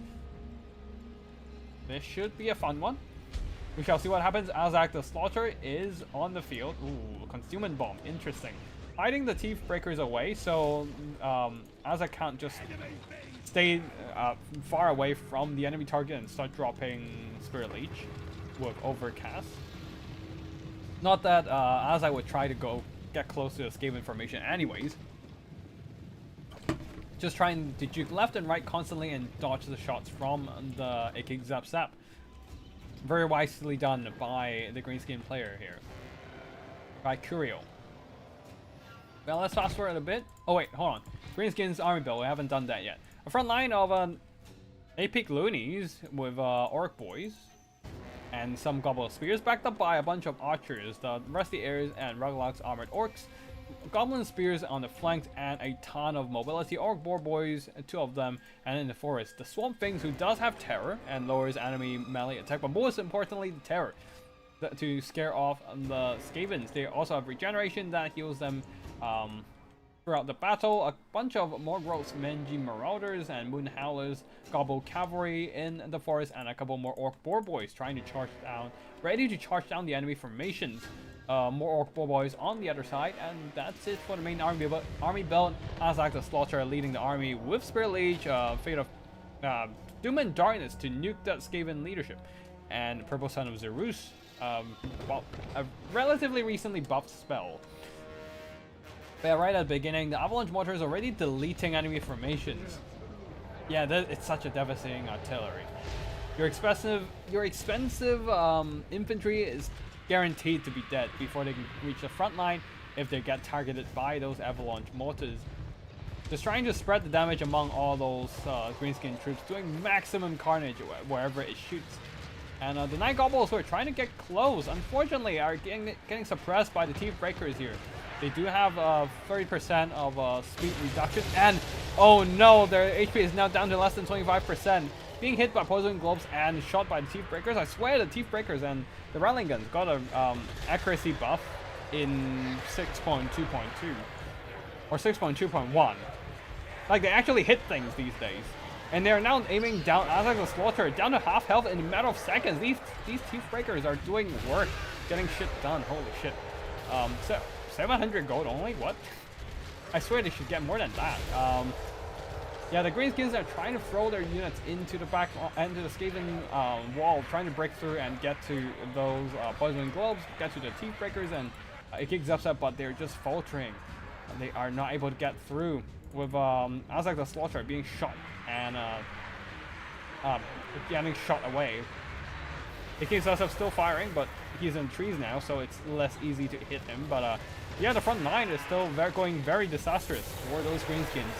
Being hit by poison globes, the Orc War Boys are suffering heavy losses and being shredded by the Teeth Breakers. Ikizaza continues to fire. Azag is not flying around, so he is eating a bunch of shots right now. Not great for him. And the Skaven box is largely holding, thanks to the Poison Wing Globes deleting whatever infantry that tries to clash into the climb ranks. And also Avalanche Mortars, of course. Now going to delete some Rusty Airs in a single volley. Holy shit. Yeah, I think I'm just gonna skip, fast forward this one actually. And Stone Trolls does have some extra 25% missile resistance. Still they can mitigate some of the Teeth Breakers, but that's not gonna matter here, and they get swarmed by Red Ogres. Any attempt to break the Skaven backline are just being stopped by Red Ogres body blocking and then Skavens providing some meat shields in the process. Very nicely done by Milky Way. The Skaven box is very effective. I probably need to figure out a way to break that. But yeah, right now it seems like the Skaven will be holding and just shredding everything, with the Teeth Breakers actually carrying the game with the sheer damage value of a Rattling Gun. Red Skull Quick indeed, or like Red Skull Brr with the Red Skull Brr with the Teeth Breakers and Rattling Guns. Yeah, Ikixasap did alright, mostly just sniping out Azak, but yeah, the 2 carries of the game, 3 carries of the game here: Poison Globes deleting enemy front line, Teeth Breakers deleting important units, and Avalanche Mortars deleting whatever infantry and cavalry it was shooting at. And yeah, it keeps us up doing some good damage against Azak. Everything else is mostly just to hold the line and buy more time for the weapons teams to shoot. And Quick didn't really do much. There's nothing for him to fight. Ratska indeed. Yeah. Greenskins, unfortunately, the sad times for the Apex Loonies. Got hit by Rattling Guns and Poisoning Globes.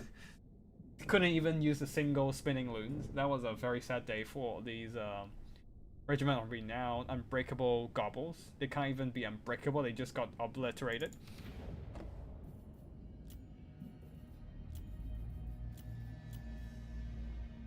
Alright, yeah, let's delete that.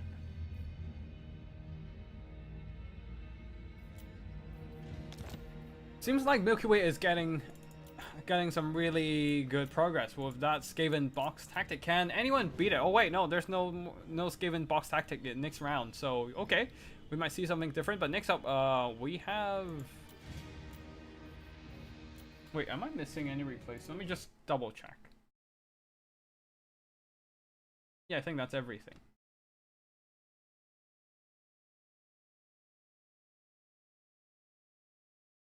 I think that's everything. Alright, let's just go watch this and maybe fast forward this, since Phoenix King mentioned this is just ogres kiting. This is usually what happens. severely overweight short people, but they're bigger. I guess. I can't see the rest of the freaking username, Phoenix King. There's a character limit here, but army builds wise, on the ogre side, it's a front line of Nobblers backed up by a ton of artillery, Iron Blasters, and then Lead Belchers. Multiple of them very good against the tin cans of the Dowie. Usually I just spam Lead Belchers and get a couple Stone Horns and just jump around the Dowie formation, and the Dowies can't really do anything to stop it. Front line of yeah, Nobblers, we talked about that. Mobility wise, Saber Tusk Packs and Mournfang Cavalry, and ooh, some Gorgers at the back. As for, yeah, leadership-wise is a Slaughter Master, as always, of Beast with Transformation of Caradon and Ember Spear to kill enemy models. Just shoot an Ember Spear down the line, and it will do really good damage against a minor or any armored infantry unit. On the other side, for the Dawi Rangers, and then a line of miners, only one of them has blasting charges, the Akron miners, and guarded by a bunch of slayers and giant slayers. Leading the army is a demon slayer, guarding one cannon unit. The cannon is trying to fire at the iron blasters, and the iron blaster already taking a good chunk of damage there. The iron blaster cannot outshoot the cannon, so it's probably better for it to just try and out-kite it. Lead Belchers though doing some really good damage to the infantry already, and once they get in range of the cannons, man, they just destroyed it with a few volleys. Oh shit. And yeah, Gorgers get tied down in Slayers, not great for them. But yeah, now the Lead Belchers might want to start kiting, which is exactly what they're doing, just running away from those Slayers, and maybe send some Ogre Bulls to intercept them, while the Lead Belchers turn around and fire back. Yeah, well, the Slayers might be chasing one Lead Belcher unit, but there are more than one unit around who can just turn around and start firing. All the Gorgers, one of them is... the Gorgers are... One of the Gorgers is just running away from the Slayers. And mobility in the forest finally being activated and try to bail out those Lead Belchers from the Slayers' pursuit. While the Slayers are beating up those poor Nobblers, no problem at all. Just that the Lead Belchers are returned and started... Oh, wait. Oh, they're cross-firing down these poor Slayers. I mean, the Slayers did slay those Saber-Tusk packs and probably will do some ridiculous damage to those one-van cavalry, but I don't think that matters. They're too slow. They can't actually catch up to their targets. One of the Lead Belchers have been caught by the Slayers and will be eliminated. But there are still 1.5, well, two half units of Slayers still around. And one van cavalry is now free to just roam the battlefield and run down those Rangers at the back. Yeah. While Slayers coming in trying to bail out those Rangers, they did manage to catch the one van cavalry, did some good damage. Ember Spears launch into the giant Slayers, doing some decent damage, and hitting some of the Slayers as well. But yeah, seems like the Lead Belchers are constantly getting caught, and that might be a big problem here, as the Ogres are running out of units. All they have are some Nobblers, which will get out-traded by Slayers. A half-health Iron... wait, where's the... Yeah, the Iron Blaster is probably dead. Yeah, the half-health Mornfang Cavalry and a half-health Lead Belchers. The half-health Lead Belchers still have the potential of killing everything on the field with half ammo left. But if they're constantly being chased by the Slayers, they won't be able to fire. And their ammo would not matter at that point. Some Lead Belchers came back, and Saber-Tusk packs are chasing down routed Dawi units. But yeah, I think the Dawis might have this one, since the Slayers are unable to... the Lead Belchers are unable to protect themselves from those Slayers' pursuit, and constantly being picked down one after the other. Yeah, I'm just gonna fast forward the rest. As it's pretty much just Ogres trying to kite, while they're not exactly successful here. Lead Belcher is being hit by some stray blasting charges, and then one Van Cavalry try to cycle charge. Oh wait, can the Ogre Kingdoms pull it back? Getting a heal and trying to bring that balance of power up a bit with a downhill.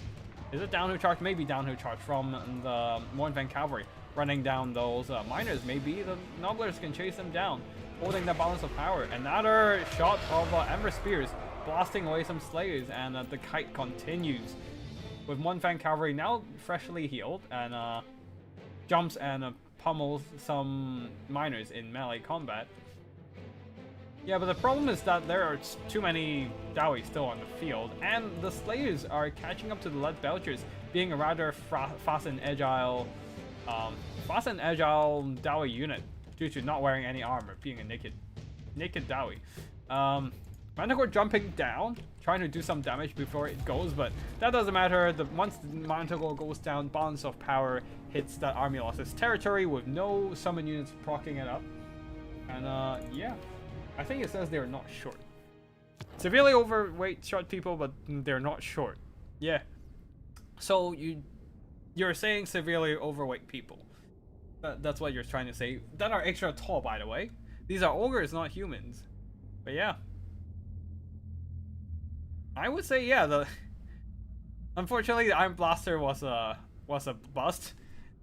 Just get out, just get completely sniped by the cannons. That's why you never bring the single entity artillery as the Ogre Kingdoms, unless you're bringing the Thunder Tusk. That's a different story. But yeah, the Gorgers did meh. They have never been a great unit, unless at the beginning it was yeah, they had a buff from one of the legendary characters. What's the name again? Shit. But yeah, nobody ever uses him anyways. Not these days. But yeah, Slayers did alright. But most importantly, they're unbreakable. Iron Blaster sucked because I left him in Giant Slayers. Ah, oh wait, you charged the Iron Blaster into melee? Damn, that's a gutsy move. No, I mean, there's a cannon shooting, you might as well. Or maybe the Giant Slayers caught up. And the Iron Blaster didn't move out in time.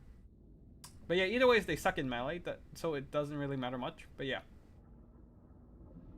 The miners in general got pretty worn down, but I would say just cut the Iron Blasters and bring more Lead Belchers probably would have been great. Slayers Slayers do what they do best, which is to kill everything, kill every terrifying monster. And yeah, they trade well into the ogres in general. That was yeah, Slayers is actually a good idea actually. But that's also because the Nobblers, there's no Nobbler trappers on the field. They trade horribly against those. While the Rangers got pummeled pretty hard by a combination of armored cavalry, saber tusk packs, and artillery in general. Just mismicroed. Fair. But yeah, Nobbler trappers would be good against Slayers, honestly. So it's a bit of a 50-50. On a build like this that doesn't rely on Nobblers, Slayers would do well, but otherwise they are gonna trade poorly against those chaff. Alright, that's it for this one there. That was a pretty quick one. Let's give me a couple minutes of break. I need to quickly grab some more water. I'll be back in a bit, and hopefully this time I don't forget to take away the water break sign.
Alright, this week I remember to turn off the water break sign, and we're back for more action. Greenskins versus Dowie next up. Yep, Kurio with a Squig army. Not all Squig, but 4 regular Squigs and a Squig Hover Regiment of Renown. What is the name of that thing again? Wait, that is a lot of Regiment of Renowns actually. Is there a limit to Regiment of Renowns in Fruit Rules? I need to check. No, there isn't. I remember there's a limit in Quick Battles, but yeah. There's a limit in Quick Battles, but I don't think there's one in Fruit Rules. Yep, right. Did I not turn it off? Yep, the water break attacks has been turned off. Yep, that should be fine. Should be fine. Right. Greenskins. On the one side, we have a front line of Orc Boys. We're seeing more Orc Boys these days. It used to be just Goblins and pretty much just Goblins, because Orc Boys has never been most cost efficient, but we've seen more of these boys coming up. The Warlord's Boys, Night Goblins, not fanatic ones. They have immune to psychology, but they have armor sundering, so that might turn out well for a fight against the Dowie, due to so many tin cans that need to be opened up. What else? We have Rusty Airs, Ruglux, Armored Orcs, a bunch of Squig Herds, the Dirkit Squigs, Regiment of Renown, Night Goblin, Squig Hoppers, Hammer of Gork. Not only does it do good damage with against armored infantry, it also does this blinded debuff, minus 24 attack and defense, a massive, significantly neutering the enemy's melee effectiveness, and Goblin Bolt Thrower to trade against artillery, Crimson Killers to break through the enemy front line, although they might be the target of a lot of artillery if they walk into artillery range. Good news is that there's no artillery on the Dowie side, so things might be different. Mogros Manji Marauders, and what else? Oh, they do have Apic Loonies on the other side. Alright, and an Orc Shaman providing Gaze of Mork and Fist of Gork. Orky and Morky on one Shaman. On the other side, leading the army is Grom the Punch with a Night Goblin Big Boss for the Squig Herd Summon. On the other side, for these Dowie units here, we have the Rangers providing some long-range fire, medium-range firepower, a front line of Dwarf Warriors guarded by a bunch of Iron Breakers to throw explosive charges and blow up any Goblin and Orc chaff running into their way. Doomseekers ready to counter-charge with their own anti-infantry and armor-piercing attacks, and Slayers guarding the back with their own anti-large attacks. Also some Dwarf Warriors with great weapons. I guess they ran out of money, can't afford another Slayer, so just gonna grab a Dwarf Warriors with great weapons instead. Oh wait, actually there are a lot, yeah, only 2 Slayers, 3 Doomseekers. I love seeing Doomseekers, but I don't know if they're good in this context, because this is very much a holding and grinding build. But Doomseekers are good for rushing, because 1, they have Vanguard deployment, and 2, they have really good offensive stats. They cut through things extremely fast. The problem is they're extremely squishy, so they can't really stay in prolonged combat. But we shall see what happens here. Rangers are moving into range against the Ruglux Armored Orcs, taking some damage, but they do have that Bronze Shield, mitigating some of that incoming fire. Although a Squig Summon right on top of them just dragged them into melee right out of the bat. I love Squig even if he is slightly useless, and I hate Doomseekers. Doomseekers is fun. I would say Doomseekers is fun to use. Not the best unit, but it's fun. Now they're duking it out against Warlord's Boys. They don't have any armor, so the armor sundering loses its meaning against the Doomseekers. Oh, these are Slayers, never mind. Slayers duking out against Warlord's Boys. Warlord's Boys doesn't have any armor piercing, but their armor sundering loses any purpose against these naked Slayers. Ooh, Dwarf Warrior is getting hit by that spinning loons, taking significant damage. But at least they spare the Iron Breakers from that fate. Wait, where are the Iron Breakers? They're all the way... One's all the way back here. The other's all the way on the other side and getting hammered by a hammer of Gork, which is not great. Doomseekers are... oh no, they didn't get a charge on the enemy and they got charged. And at the same time, Fist of Gork increasing the stats of these Orc boys, making them trade a lot better into the Doomseekers.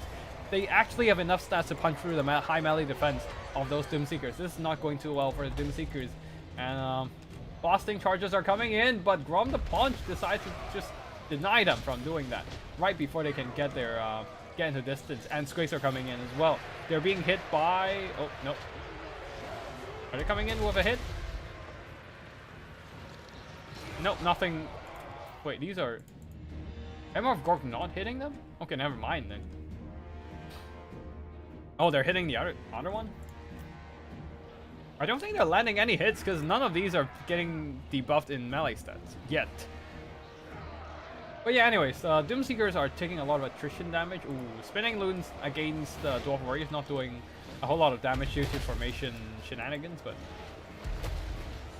wait, aren't they? Why aren't they blinding anything? They're landing shots on... what? They don't have immune to contact effects? Oh, I know they're shooting at this now? What? Those Ironbreakers were dodging artillery, indeed. They're just not hitting anything, I think. Oh, finally, one shot, and... wait. The fuck? Oh, they're just not hitting shit. They're just not hitting shit! What the fuck are you doing, Hammer of Gork? I don't think it matters for the rest of the battle, because on the grander scheme of things, the Doomseekers being worn down by the tide of greenskins, they're not doing too hot, getting out-traded. But yeah. Are you even landing any hits? They're still on 10 kills, that means they're not doing any damage?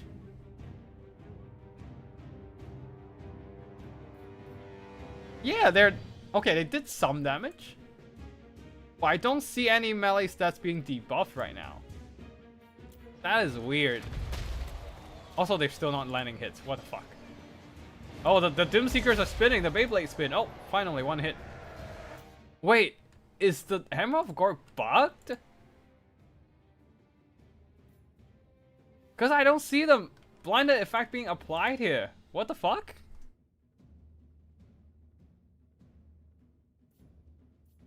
Low model count infantry can go to hell. I think Doomseekers are fine. The problem is the Bloodwake Berserkers. Or Warmongers in general. No, I don't think it's a too short to be hit. Oh, blinded effect finally applied. Never mind. But yeah, that doesn't really matter. The rest of the Dawi army is just kind of crumbling. The Slayers are being whittled. The Slayers and Doomseekers are being worn down by the sheer amount of greenskins on the field. They're just too fragile, and it's just... oh, wow. Friendly fire. The spinning loons running straight through the Durkit Squigs. Although they did do significant damage to the Dwarf Warriors with great weapons, too. But yeah, Doomseekers are holding on fine, seems like. Although they took quite a bit of damage already. Nope. Dwarf did have the capture point, but I don't think it matters at this point. Oh, more spinning.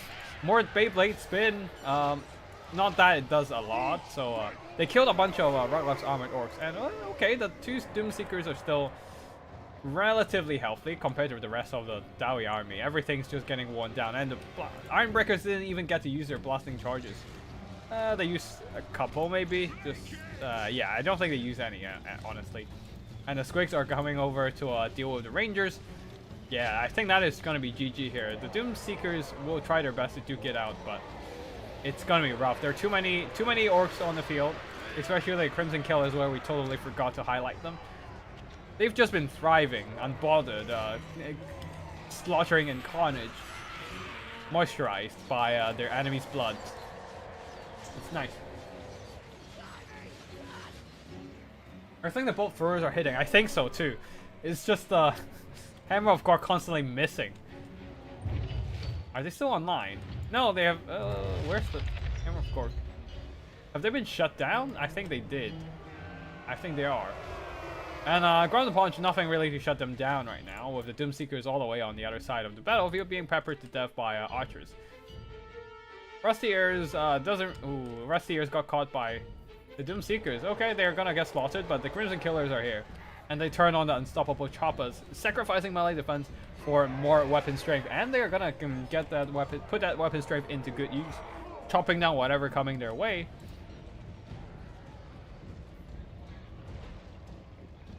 But yeah, their melee stats is still lower than the Doom Seekers. But Morgoth's Mangy Marauders will pepper down the last bit of those Doom Seekers. Armor losses hit, and that shall be victory for the Greenskin. I'm gonna check out this replay again just to focus on the Crimson Killers. But yeah, the last bit of the Unbreakable Slayers dies off, and that is gonna be GG here.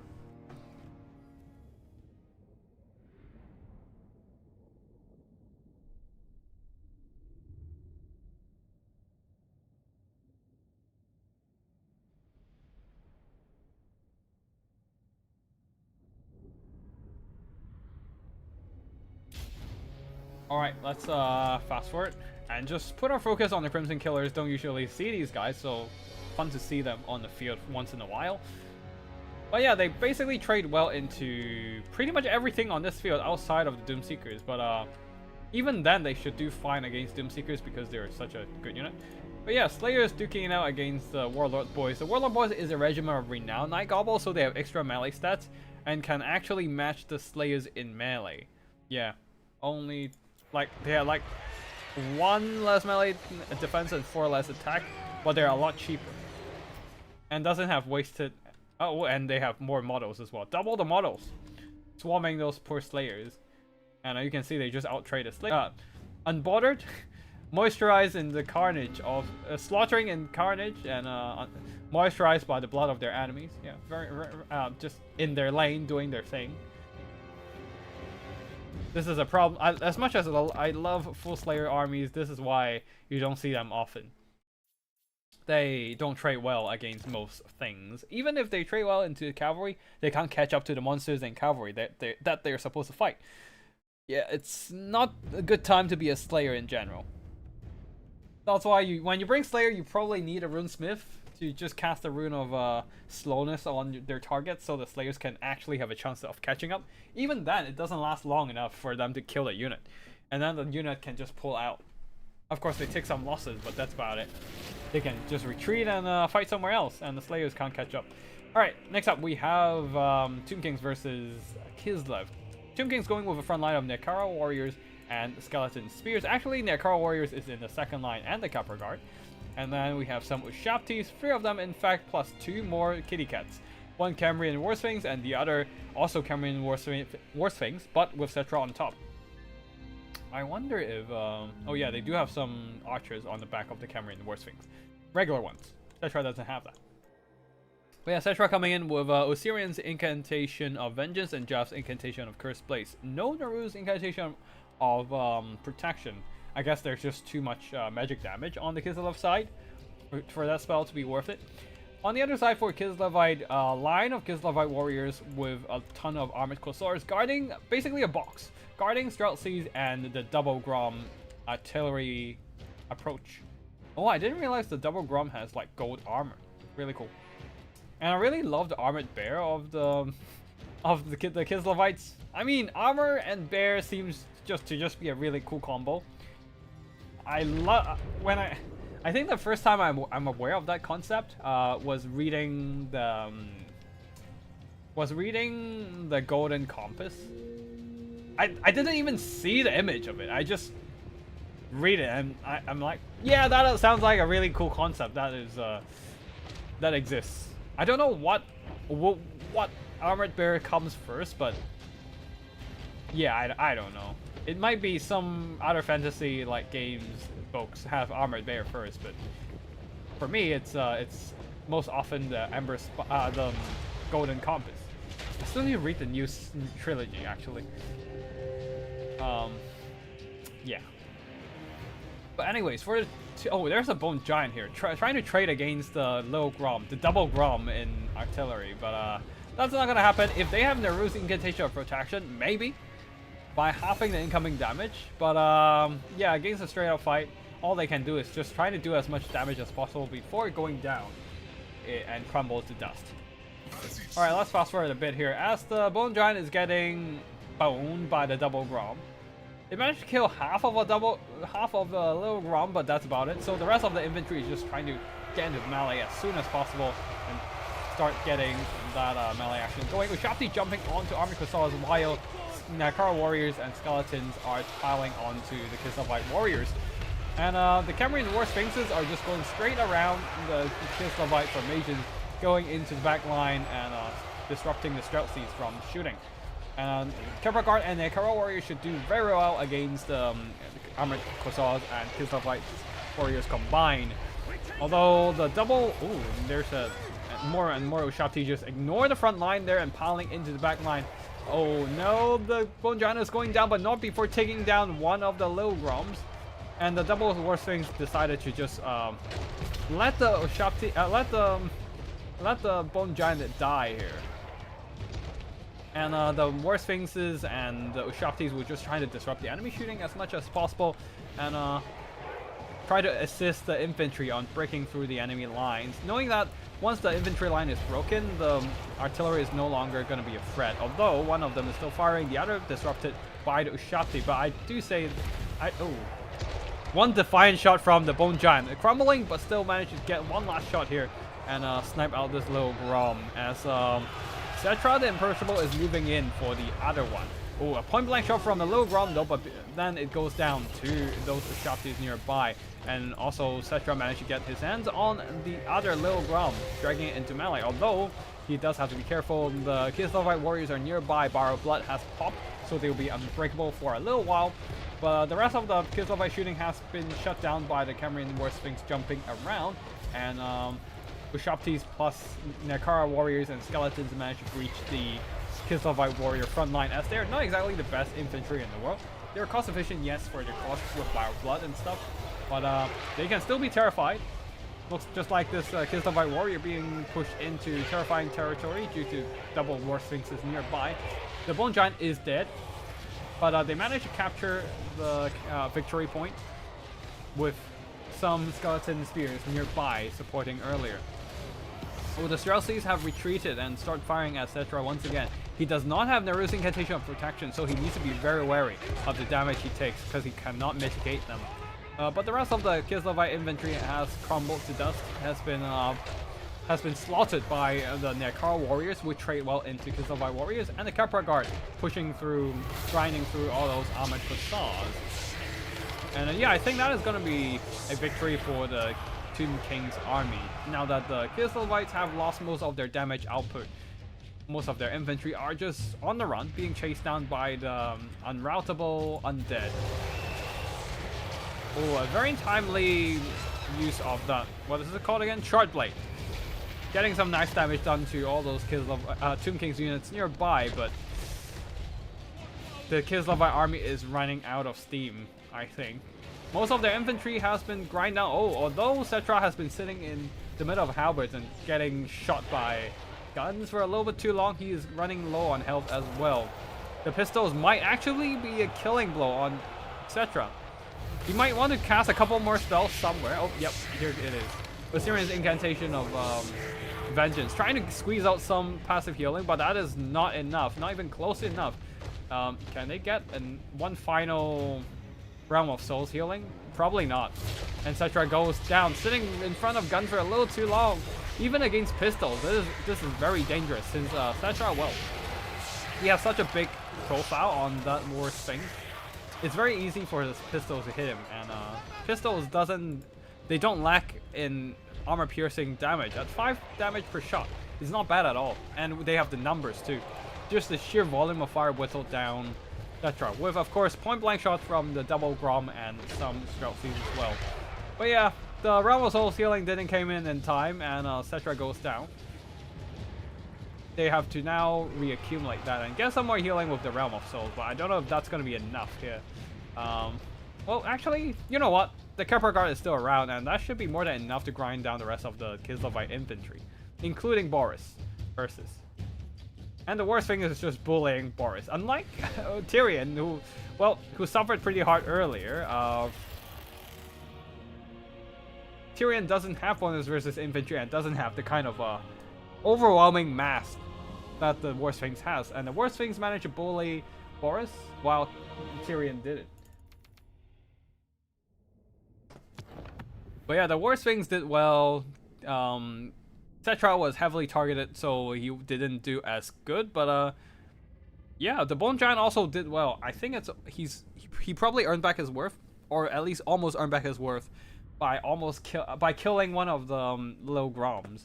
The little Groms did some good damage, especially one of them did some point blank shots at Cetra, getting some really key damage done. But killing Cetra was not enough to turn this game around for the Kislevites, as most of their infantry simply got out-traded by a combination of Kepler Guard and Nekar warriors, and of course those Shaptis as well, getting that anti-infantry armor-piercing damage done really cost-efficiently. And yeah, that is going to be it for this battle. The Little Grom did well, but the Streltsies didn't get too many chances to shoot, as the War Sphinx entirely ignored their front line and getting into the back line and shutting down those guns. Yeah.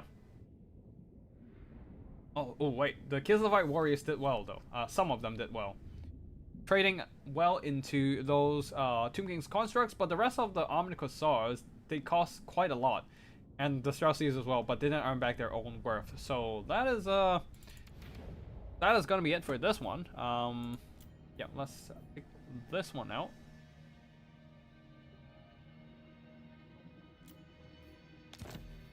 And next up we have Greenskins versus Lizard Boys. The Lizard Boys here going with 3 Reproductile Riders, one of them the Colossodon Hunters, and then a ton of Skinks. Pretty much just Skinks and then 1 Croxagore. 1 Croxagore, 3 Red Crested, one of them the Court of Sotek, the Unbreakable Regiment of Renown, 4 Skink Skirmishers, and 3 more Skink Cohort with Javies. And then we have wait, hold on. What else? We have some Koans, Fur Koans, as a bit of mobility. Leading the army is a Slime Mage Priest of Death with Purple Son of Zerus, Fate of Buna, and Spirit Leech with a Bound Banishment as well. Shield of the Old Ones, and also Cold Blooded to deny Rampage. Not that they can take that ability off. On the other side for... oh wait, hold on. Yeah, 3 Reproductile Riders. We've talked about that already. On the other side for the Greenskins, a front line of Orc Boys, and a couple Daka units, Ruglux Armored Orcs, and Rusty Airs. A very good combo in there. Rusty Airs sundering the enemy's armor, and then follow up with the non-armor piercing Ruglux Armored Orc shots. Other than that, we have a line of Orc Boys, and backed up by... yeah, a lot of Orc Boys actually, with the Apic Loonies in the center. And then backed up by some Orc War Boys. And some Orc Boys with spears on the flank as well. More Orc War Boys and Broken Tusk Mob, and more Orc War Boys trying to trade into the enemy's armored dinos and armored cavalry, I guess. More gross Manji Marauders, and that's about it. I would love to see more Daka, honestly, like Orc Air Boys, but I think that works too. Just trying to beat down the Skinks with the sheer numbers of Orc Boys. Goblin Great Shaman probably trying to approach and drop a Vindictive Glare on something. Yeah, like these Skink Court of Javies, I guess. Doing some okay damage, nothing too insane, but decent damage regardless. And yeah, we're just waiting for them to approach each other. Let's fast forward a bit. But the Lizardmen are shifting their army to the side, trying to force the Greenskins to respawn and make mistakes as they try to shift their own Greenskin army around as well. And now the Skinks are just closing in, trying to pepper down the enemy, soften up the enemy targets with nothing really to counteract them, to punish them. Skink Javies are moving up, but they might want to reserve all this ammo onto the Goblin Great Shaman. But the Great Shaman is smart. He's not going to close in easily, just biding his time. As the Orc Boys are going to out-trade the Red Crested in melee. He's not too worried about the front line so far. The Javelins and Blow Dots shooting up those Orc Boys doesn't really matter to them. Well, 2 unbreakable units clashing against each other. So, is the poison of the Course of Sotek gonna give them the upper hand, or those Apic Loonies are gonna spin those Court of Sotek to death? Never mind, actually, we do have Reproductile Riders diving in at the back. And Orc War Boys are going in on the flanks, trying to overwhelm the Skink defenses. And I think they should be able to do so. with only Feral Coens trying to hold the line there. That's far from enough. Ripper-Ductile Riders and Court of Sotek are making good progress on those. Oh wait, that's a lot of friendly fire with the Vindictive Glare blasting up those Orc War Boys. But yeah, anyways, the AP Loonies are not holding for long. Red Crested managed to break down those Orc Boys with the help of some Proxigors, although it's mostly Red Crested helping and Javelin shooting up as well. At the back there, Colossal Hunters dove in, but they're getting tied down by Orc Boys and shot by Rusty Airs and Ragnarok's Armored Orcs. Projectiles pile in as well, trying to hunt down the Greenskins' firepower. Bound Banishment onto the Orc Boys, whittling down their health and trying to equalize this fight for the Court of Sotek. Seems like the Red Crested are still the supreme offensive infantry of the Lizard Boys here. Despite not having the best trait in the world, still holding on their own pretty fine. And a Fate of Vuna from the Death Swan. Not sure what happened there, but anyways, deleting the Broken Tusk mob with another, Purple Son of Zerus right on top of these units. A double spell combo trying to delete all these Greenskin units, but unfortunately it's not exactly on their best spot, so a lot of that damage didn't actually go through, didn't make it contact with the Greenskin units. But yeah, overall things are still looking quite even. The Ripper Projectile mobility they still exist. They are not in the best shape, but they still exist. Goblin Great Shaman, though, hunting down the enemy monsters himself, though being targeted heavily by blow dots, taking a lot of whittling damage. But yeah, the Orc Boys mostly victorious against just having the sheer numbers, managed to outlast a good chunk of those Red Crested, although there are still some Red Crested holding on. And the Slimy Priest of Death being targeted by the Goblin Great Shaman on the Ragnarok Spire now. That is not great for him. He needs to get the hell out of there. Oh, and the Black Orc Big Boss coming in as well. He needs to get the hell out of there and find something to save him, but unfortunately there's just nothing in sight. All the Ripper Projectile Riders are on the other side of the battlefield, chasing down those routed Greenskin cavalry. And yeah, he's probably gonna go down. Taking a ton of damage from oh wait, is the Goblin Great Shaman overreaching the Black Orc Big Boss? Oh, nice hit from the Vindictive Glare. Slaughter up, yeah, getting a chunk of health away from, yeah, taking out a chunk of health from the Colossal Hunters and knocking out one of the models as well. And the Black Orc Big Boss is just kind of humping the humping the Slime Age Priest. I don't judge, but yeah, you might want to just kill him instead of dragging this out for your own humping action or anything. But yeah, Colossal Hunters was so depleted. By the time we get into contact with the Goblin Great Shaman, they couldn't win the fight. Still left a mark on the Goblin Great Shaman's HP bar though, and the Skink Skirmishers will continue to whittle them down, but balance of power is in favor of the Greenskins. The Mogros Mangy Marauders are now just chasing down routed units, trying to do some cleanup action. And the Orc Boys are still relatively healthy, holding their ground. Point blank. Wait, was that a point blank? No, that was a Vindictive Flare on the Proxigor, so no. But yeah, the blow dots got caught up, and the Skink Skirmishers has been shattered, especially with the Orc War Boys chasing in. Wait, the Slime Priest is dead or teleported back into the safety within Lustria. And now the Black Orc Big Boss, holding up the balance of power for the Greenskins, will be returning. There are still some Projectile Riders around though. If they manage to take down the Goblin Great Shaman, things are still within reach for the Lizardmans to pull it back. So it really depends on whether they can take down the Great Goblin Shaman at this point. The Greenskins are, of course, desperately denying that from happening, with Mogros Mangy Marauders, some regrouped Broken Tusk mobs coming in as well, reinforcing the Ragnarok Spider. Although the Ripper Projectile Riders are coming in, trying to rout off that Goblin Great Shaman. You might want to just go after the Goblin Great Shaman and force him rout. Yeah, the Goblin Great Shaman is routed, and perhaps the Lizardmen can return the favor of the death of their Slime Age Priest and just kill the Goblin Great Shaman instead. And unlike the Lizardmen, the Greenskins are a lot more vulnerable to these kind of leadership spikes. So yeah. Now the regrouped Crossguards are trying to take down the Goblin Great Shaman. Although the Skink Skirmishers are routing, if they return, that would be a really timely aid, just trying to get some more blow dots in the Goblin Great Shaman's face.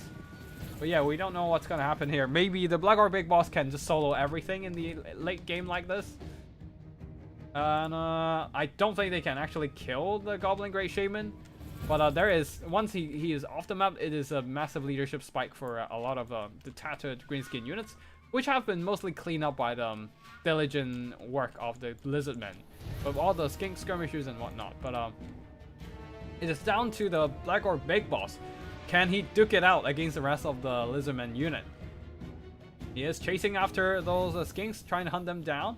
He does have to kill off those Red Crested till kill off the Court of Sotak till the very last Skink. Projectiles are surrounding him and beating him up, doing some decent damage, but Red Crested comes in as well. The Court of Sotak.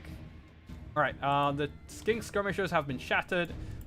So are the Red Cresteds over there. And the only hope for the Greenskin now is just Psycho Charge. Because there's no way for the Black Orc Big Boss to out-capture the rest of the Lizardmen. The Big Boss is gonna be hard to kill. And time is not exactly on the Lizardmen's side, since they still have a lot of capture to do. But the blow dot seems to be wearing down him decently. He has a silver shield, but he doesn't have the most insane armor in the world. 83 due to the exhaustion lowering his armor, while the missile strength is still the same for the Greenskin. And seems like the blow dots are pulling it off, whittling down the Black Orc Big Boss bit by bit, and eventually a swift charge from these Projectile Riders are able to finish the job, securing the victory for the Lizardmen here. Yeah, getting some good work done. Red Crested, one of them didn't do well, but the others still managed to get some really solid damage, hanging around to the late game there and grinding down whatever being thrown in their face. And blow dots did well, getting some nice damage done, but mostly with Projectile Riders with a lot of armor piercing and chasing down the routed units of the Greenskins, and yeah, getting some good work done. Big Boss couldn't hard carry, unfortunately. Yeah, Bro Cohen's also did some good work for this unit, chasing off routed units, I believe. But yeah, it was a very close one. Goblin Great Shaman got some really good damage. Killing the Slime Age Priest was huge. Unfortunately, the Red Crested just hang on. They're such a solid unit. I'm actually surprised how good they performed, honestly. And the Orc Boys just not really doing too well, as they are being rear charged by projectiles and whatnot. That was not great for them. And yeah, the Broken Tusk Mob got deleted by Fate of Buna, and the Orc Boys, they don't have anti-large, so fighting against Projectile Riders isn't exactly their forte, especially the Projectile Riders have armor piercing to punch through their armor, while they themselves doesn't have the best melee stats to fight back. Luckily for the Lizardman, Sweat softens army. The only explanation for exhaustion reducing the value, the way I see it is that it's metal fatigue. It's metal fatigue. The armor got hit way too much, so it just got softened up over time in action. It's not only fatigue for the units themselves, but also their equipment. Actually, I need to pay attention. I want to check out the Morgrove's Manju Marauders again and see what were they up to during the fight. Didn't really pay attention to them. Saw them doing some cleanup action on the side and hunting down routed units, but that's about it. So I just want to check them out again.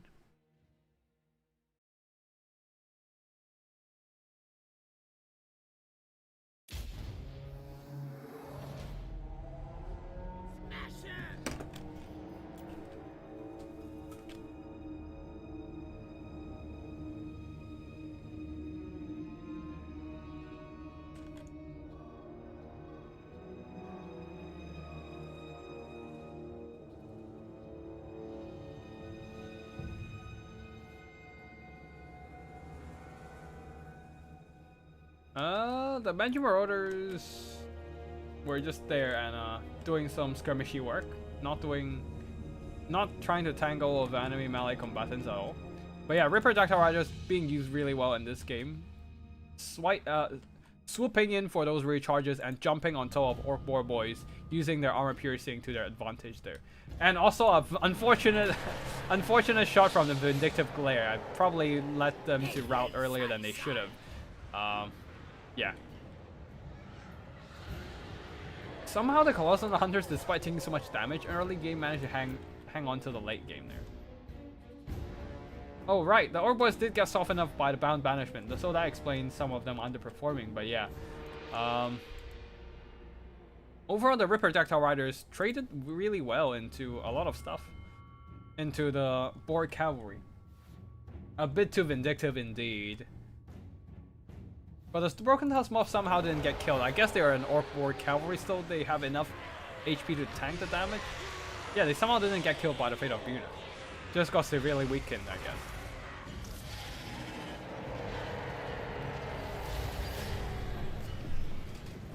Nicely done with the Ripper Dactyl Riders swooping in and taking out those Boar Cavalry. What else is there actually? Let me see. Yeah, let's clean up. The Ferocal ones are just on cleanup duty afterwards and make sure the green skin units don't come back.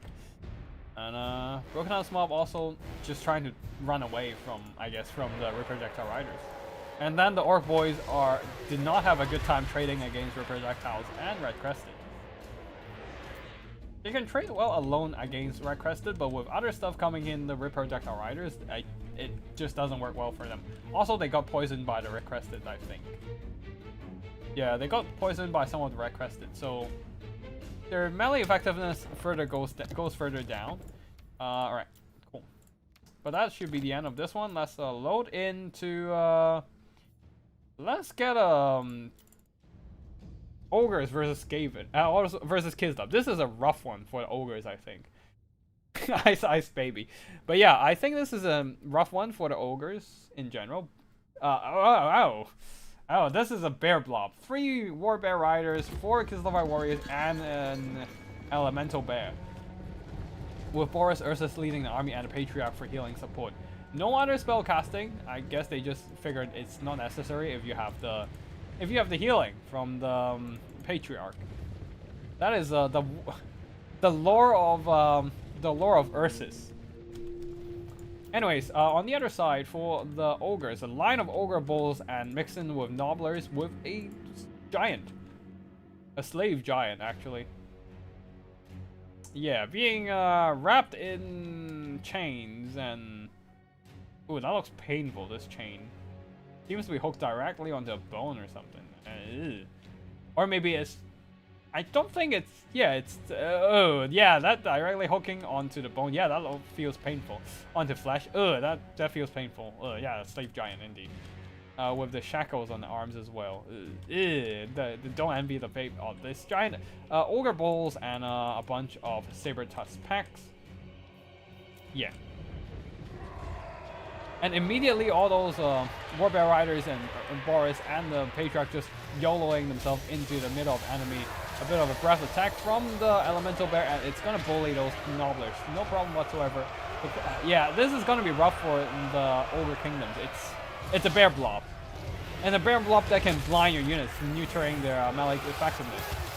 Everything's gonna be blinded if they get hit. Yep, minus 24 attack and defense on these ogre units, and suddenly everything is like chaff stats. Has the stats of a chaff unit. And start taking more damage. Immediately an ogre bull unit is routed. The second one gets terrified by the Elemental Bear. One Fan Cavalry in the fray trying to duke it out, but it's not gonna go well for them. Kislev Warriors, reinforcing Warbear Riders will trade really well into the ogre units. Iron Guts are trying to come in and support, but they're just gonna get outtraded by those anti-lock units. Good news is that the Old Brothers of Tor took a lot of damage in the initial engagement, being slapped by the giant, and the One Fan Cavalry piling in. So this might be the chance for the ogres to make a comeback. Balance of power is still fairly even, and a lot of the Kislevite units are starting to be whittled down by a sheer amount of nobblers in the vicinity. And Old Brothers of Tor having already triggering that unbreakable effect of Wild Blood. They seems to be in a bit of a pickle here. No infantry nearby to support a lot of their models, and they might actually just get routed straight up afterwards. The sheer numbers attempt seems, with Iron Guts and One-Fang Cavalry, seems to be working, swarming the Kislevites with sheer numbers, but the balance of power is slightly in favor of the Kislevites right now, as the Warbear Riders are killing a bunch of Ogre Bulls, and a lot of the One-Fang Cavalry suffering heavy damage as well. But overall, the Slave Giant seems to be doing fine, and the Saber Tusk packs are now overwhelming the Kislevite warriors with numbers, with Nobblers as well. And the Oath Brothers of Tor and the Warbear Riders have been terrified away. This is huge, as the One-Fang Cavalry can come in and finish the job. Healing from the Ogre Kingdoms, of course, is coming into play, trying to sustain the One-Fang Cavalry's HP, keeping them in the fight for a little longer, while Boris Ursus is tapped by a bunch of Iron Guts and Nobblers, completely pinning them down. So, Treadblade, I guess, it's time for some AoE damage to work. But mostly these units are not that consequential. Even Iron Guts is like, what, 1,000 gold? Way cheaper than the One-Fang Cavalry. Yeah. And they have more than enough HP to tank the damage. The Elemental Bear, though, completely surrounded by, well, pretty much everything. I think this giant just, got healing from the meat feast. Yep, getting some good HP back. And now continues to slap down the Elemental Bear, while the Warbear Riders and the Kislevite units are generally just overwhelmed by sheer numbers in general. The build, I guess, is just too narrow, and surrounded on all fronts, they just don't have enough numbers, bodies, and HP to tank out everything. And that is going to be a very straightforward victory for the Ogre Kingdoms. Actually, let me just quickly check again what happened in the middle. It's 4 infantry units versus 5 infantry units, 4 Ogre Bulls, and 2 Iron Guts, plus a couple more. Yeah, a couple more One-Fang. Is there any more spells on this thing? Oh, there's the Bull Gorger juicing up that melee attack on something like, say, an Iron Guts, which might explain, which can help them trade into something like a Warbear Rider, giving them a lot more of that armor-piercing weapon damage and just weapon damage in general, and just armor and just melee attack in general. Is there anything that gets buffed up by Bull Gorger? I don't see any buffs in the vicinity. So like right now, the Kislevite still has a bit of lead on that trade. But then more and more of these One-Fang Cavalry and Saber Tusk packs piles in. Wait, is there a melee attack buff nearby? No? They have Colossal Strike Fury of Ursin. Yeah, I don't see any attack buff. I heard a ring of something, but I don't think it's a... Oh, it's Starlight Lullaby, never mind. That ring is a Starlight Lullaby heal. Probably a bit... Oh, no. They needed that. At least the Starlight Lullaby isn't the kind of unlimited healing like before, where every unit in the vicinity will get healed. Now it has a 4 unit max heal, so it's not as busted as before. And yeah, it's just the sheer numbers of Nobblers, Saber Tusks, and Iron Guts overwhelming the Warbear Riders, who are quite low in numbers, only 16 models, and the Kislevite Warriors are also not exactly the most numerous unit in the world. Only 120 models, while the Nobblers have 160, and everything just got overwhelmed by sheer numbers, recharged by the One-Fang Cavalry. I feel like if the Kislevite army made more of a box, they might have stood more of a chance, because that would have denied the rear charging from the One-Fang Cavalry. But no, they don't have that going today, and the Kislevite warriors just got rear charged by Saber Tusk packs, by the Iron Guts, by pretty much everything. But if this was a box build, it would be a lot more brutal for the Ogre Kingdoms to break through, which is when you will need something like a Flock of Doom to drain them down. But overall, this so-called box build doesn't really box, so which is nice. Makes things a little bit more interactive, but also exposing the back to those One-Fang Cavalry and Saber Tusk charge, and the Kislevite warriors got whittled down, and without the infantry support, the Warbear Riders got one down by the sheer amount of armor piercing on the Iron Guts, on the Giant, and on the Monfang Cavalry. I don't know if they actually used the Bull Gorger, actually. Didn't really notice anything. An unbearable matchup for Ogres. That's just a big piercing? I don't know, man. I feel like this is directly hooking into the flesh and perhaps into the bone, which is more than just piercing. And it's like right onto your back, right? If it's onto like a small tinge of flesh, like your earrings, that's fine. But it's a big freaking ring onto a good chunk of flesh, onto like a vital muscle on your back. Yeah, I don't think that is going to be like every time you move, you'll feel the chain into your muscle fiber. I don't feel like that is a enjoyable sensation at all. Also, these are giants. It's not like they have a sense of fashion anyway.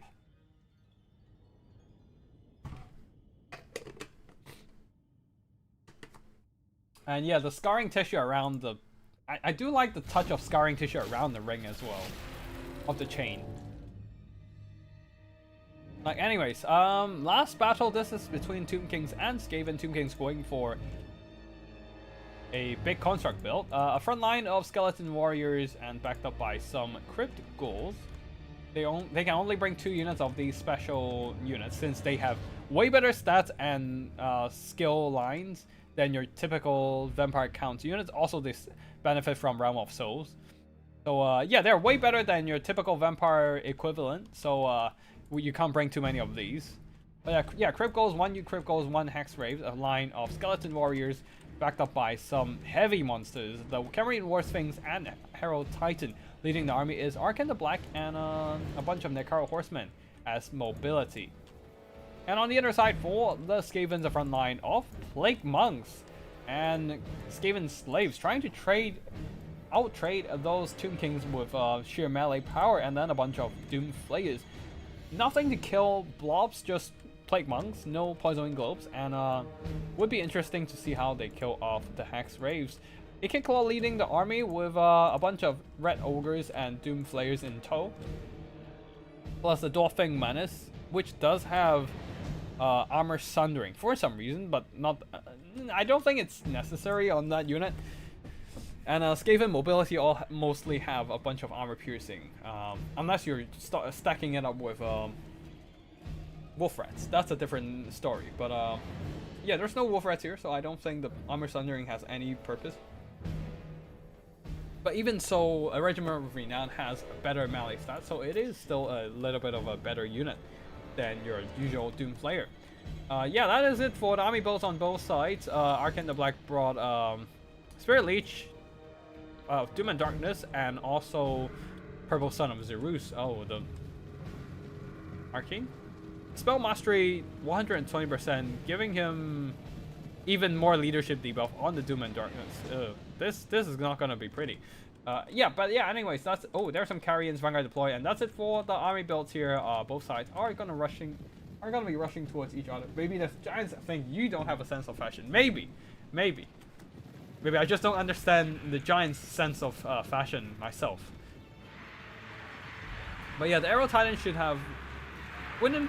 Yeah, I don't know what... I am a bit worried about this Skaven build. There's nothing to counter monsters and constructs. And the Camarine War Sphinx and the Arrow Titan are pretty much unstoppable. The Plague Monks can kill Skeleton Chaff, but what are they gonna do to kill the constructs? Just pile a bunch of Red Ogres onto them? But that's all they can do, so I'm a bit worried, but we shall see what happens. Doom Flayers are running in and trying to pin down the...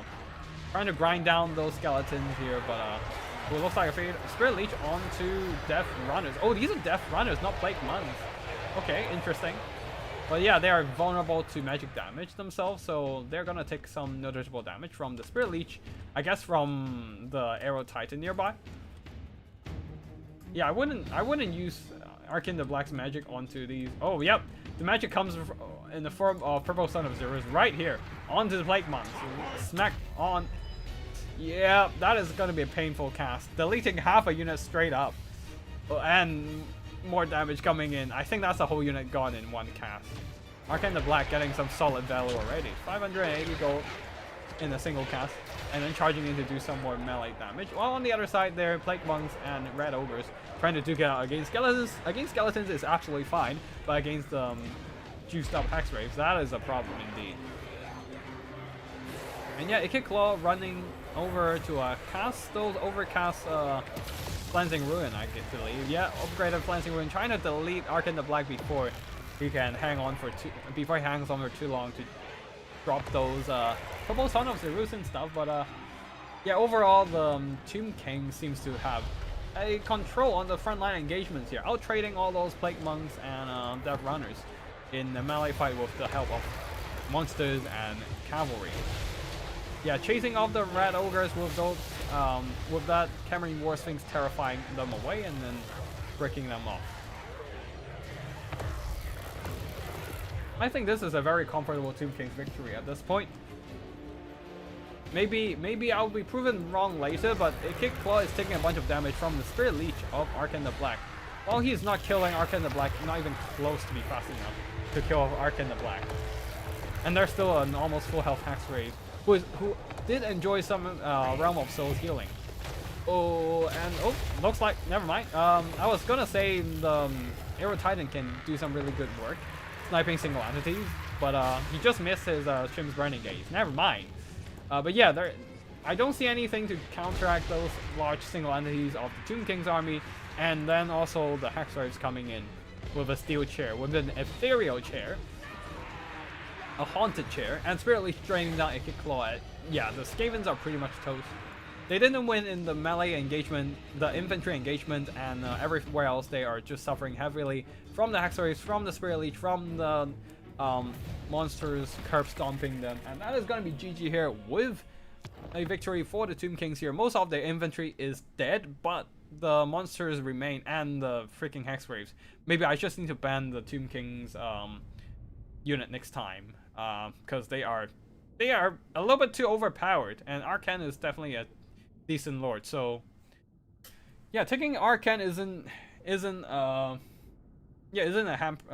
hindrance for them at all. And yeah, that is it for this battle here. The War Sphinx did some good damage, mostly curb stomping poor Clan Reds and whatnot, and Arcane the Black did some really devastating damage with those Purple Sons of Zeus.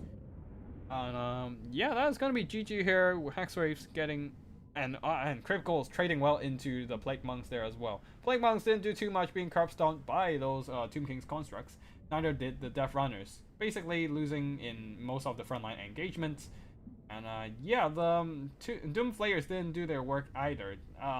Again, there's nothing to counteract monsters or magical presence on the Tomb King side. So Skavens had a valiant run in the previous games we saw, but unfortunately this one just isn't favorable for them. Didn't take those constructs into account. And that is going to be it for today's battles. I hope you all enjoy this stream of a tournament, a casual Total War Warhammer tournament. And yeah, that's going to be it for today, and that's going to be it for roughly a month from now.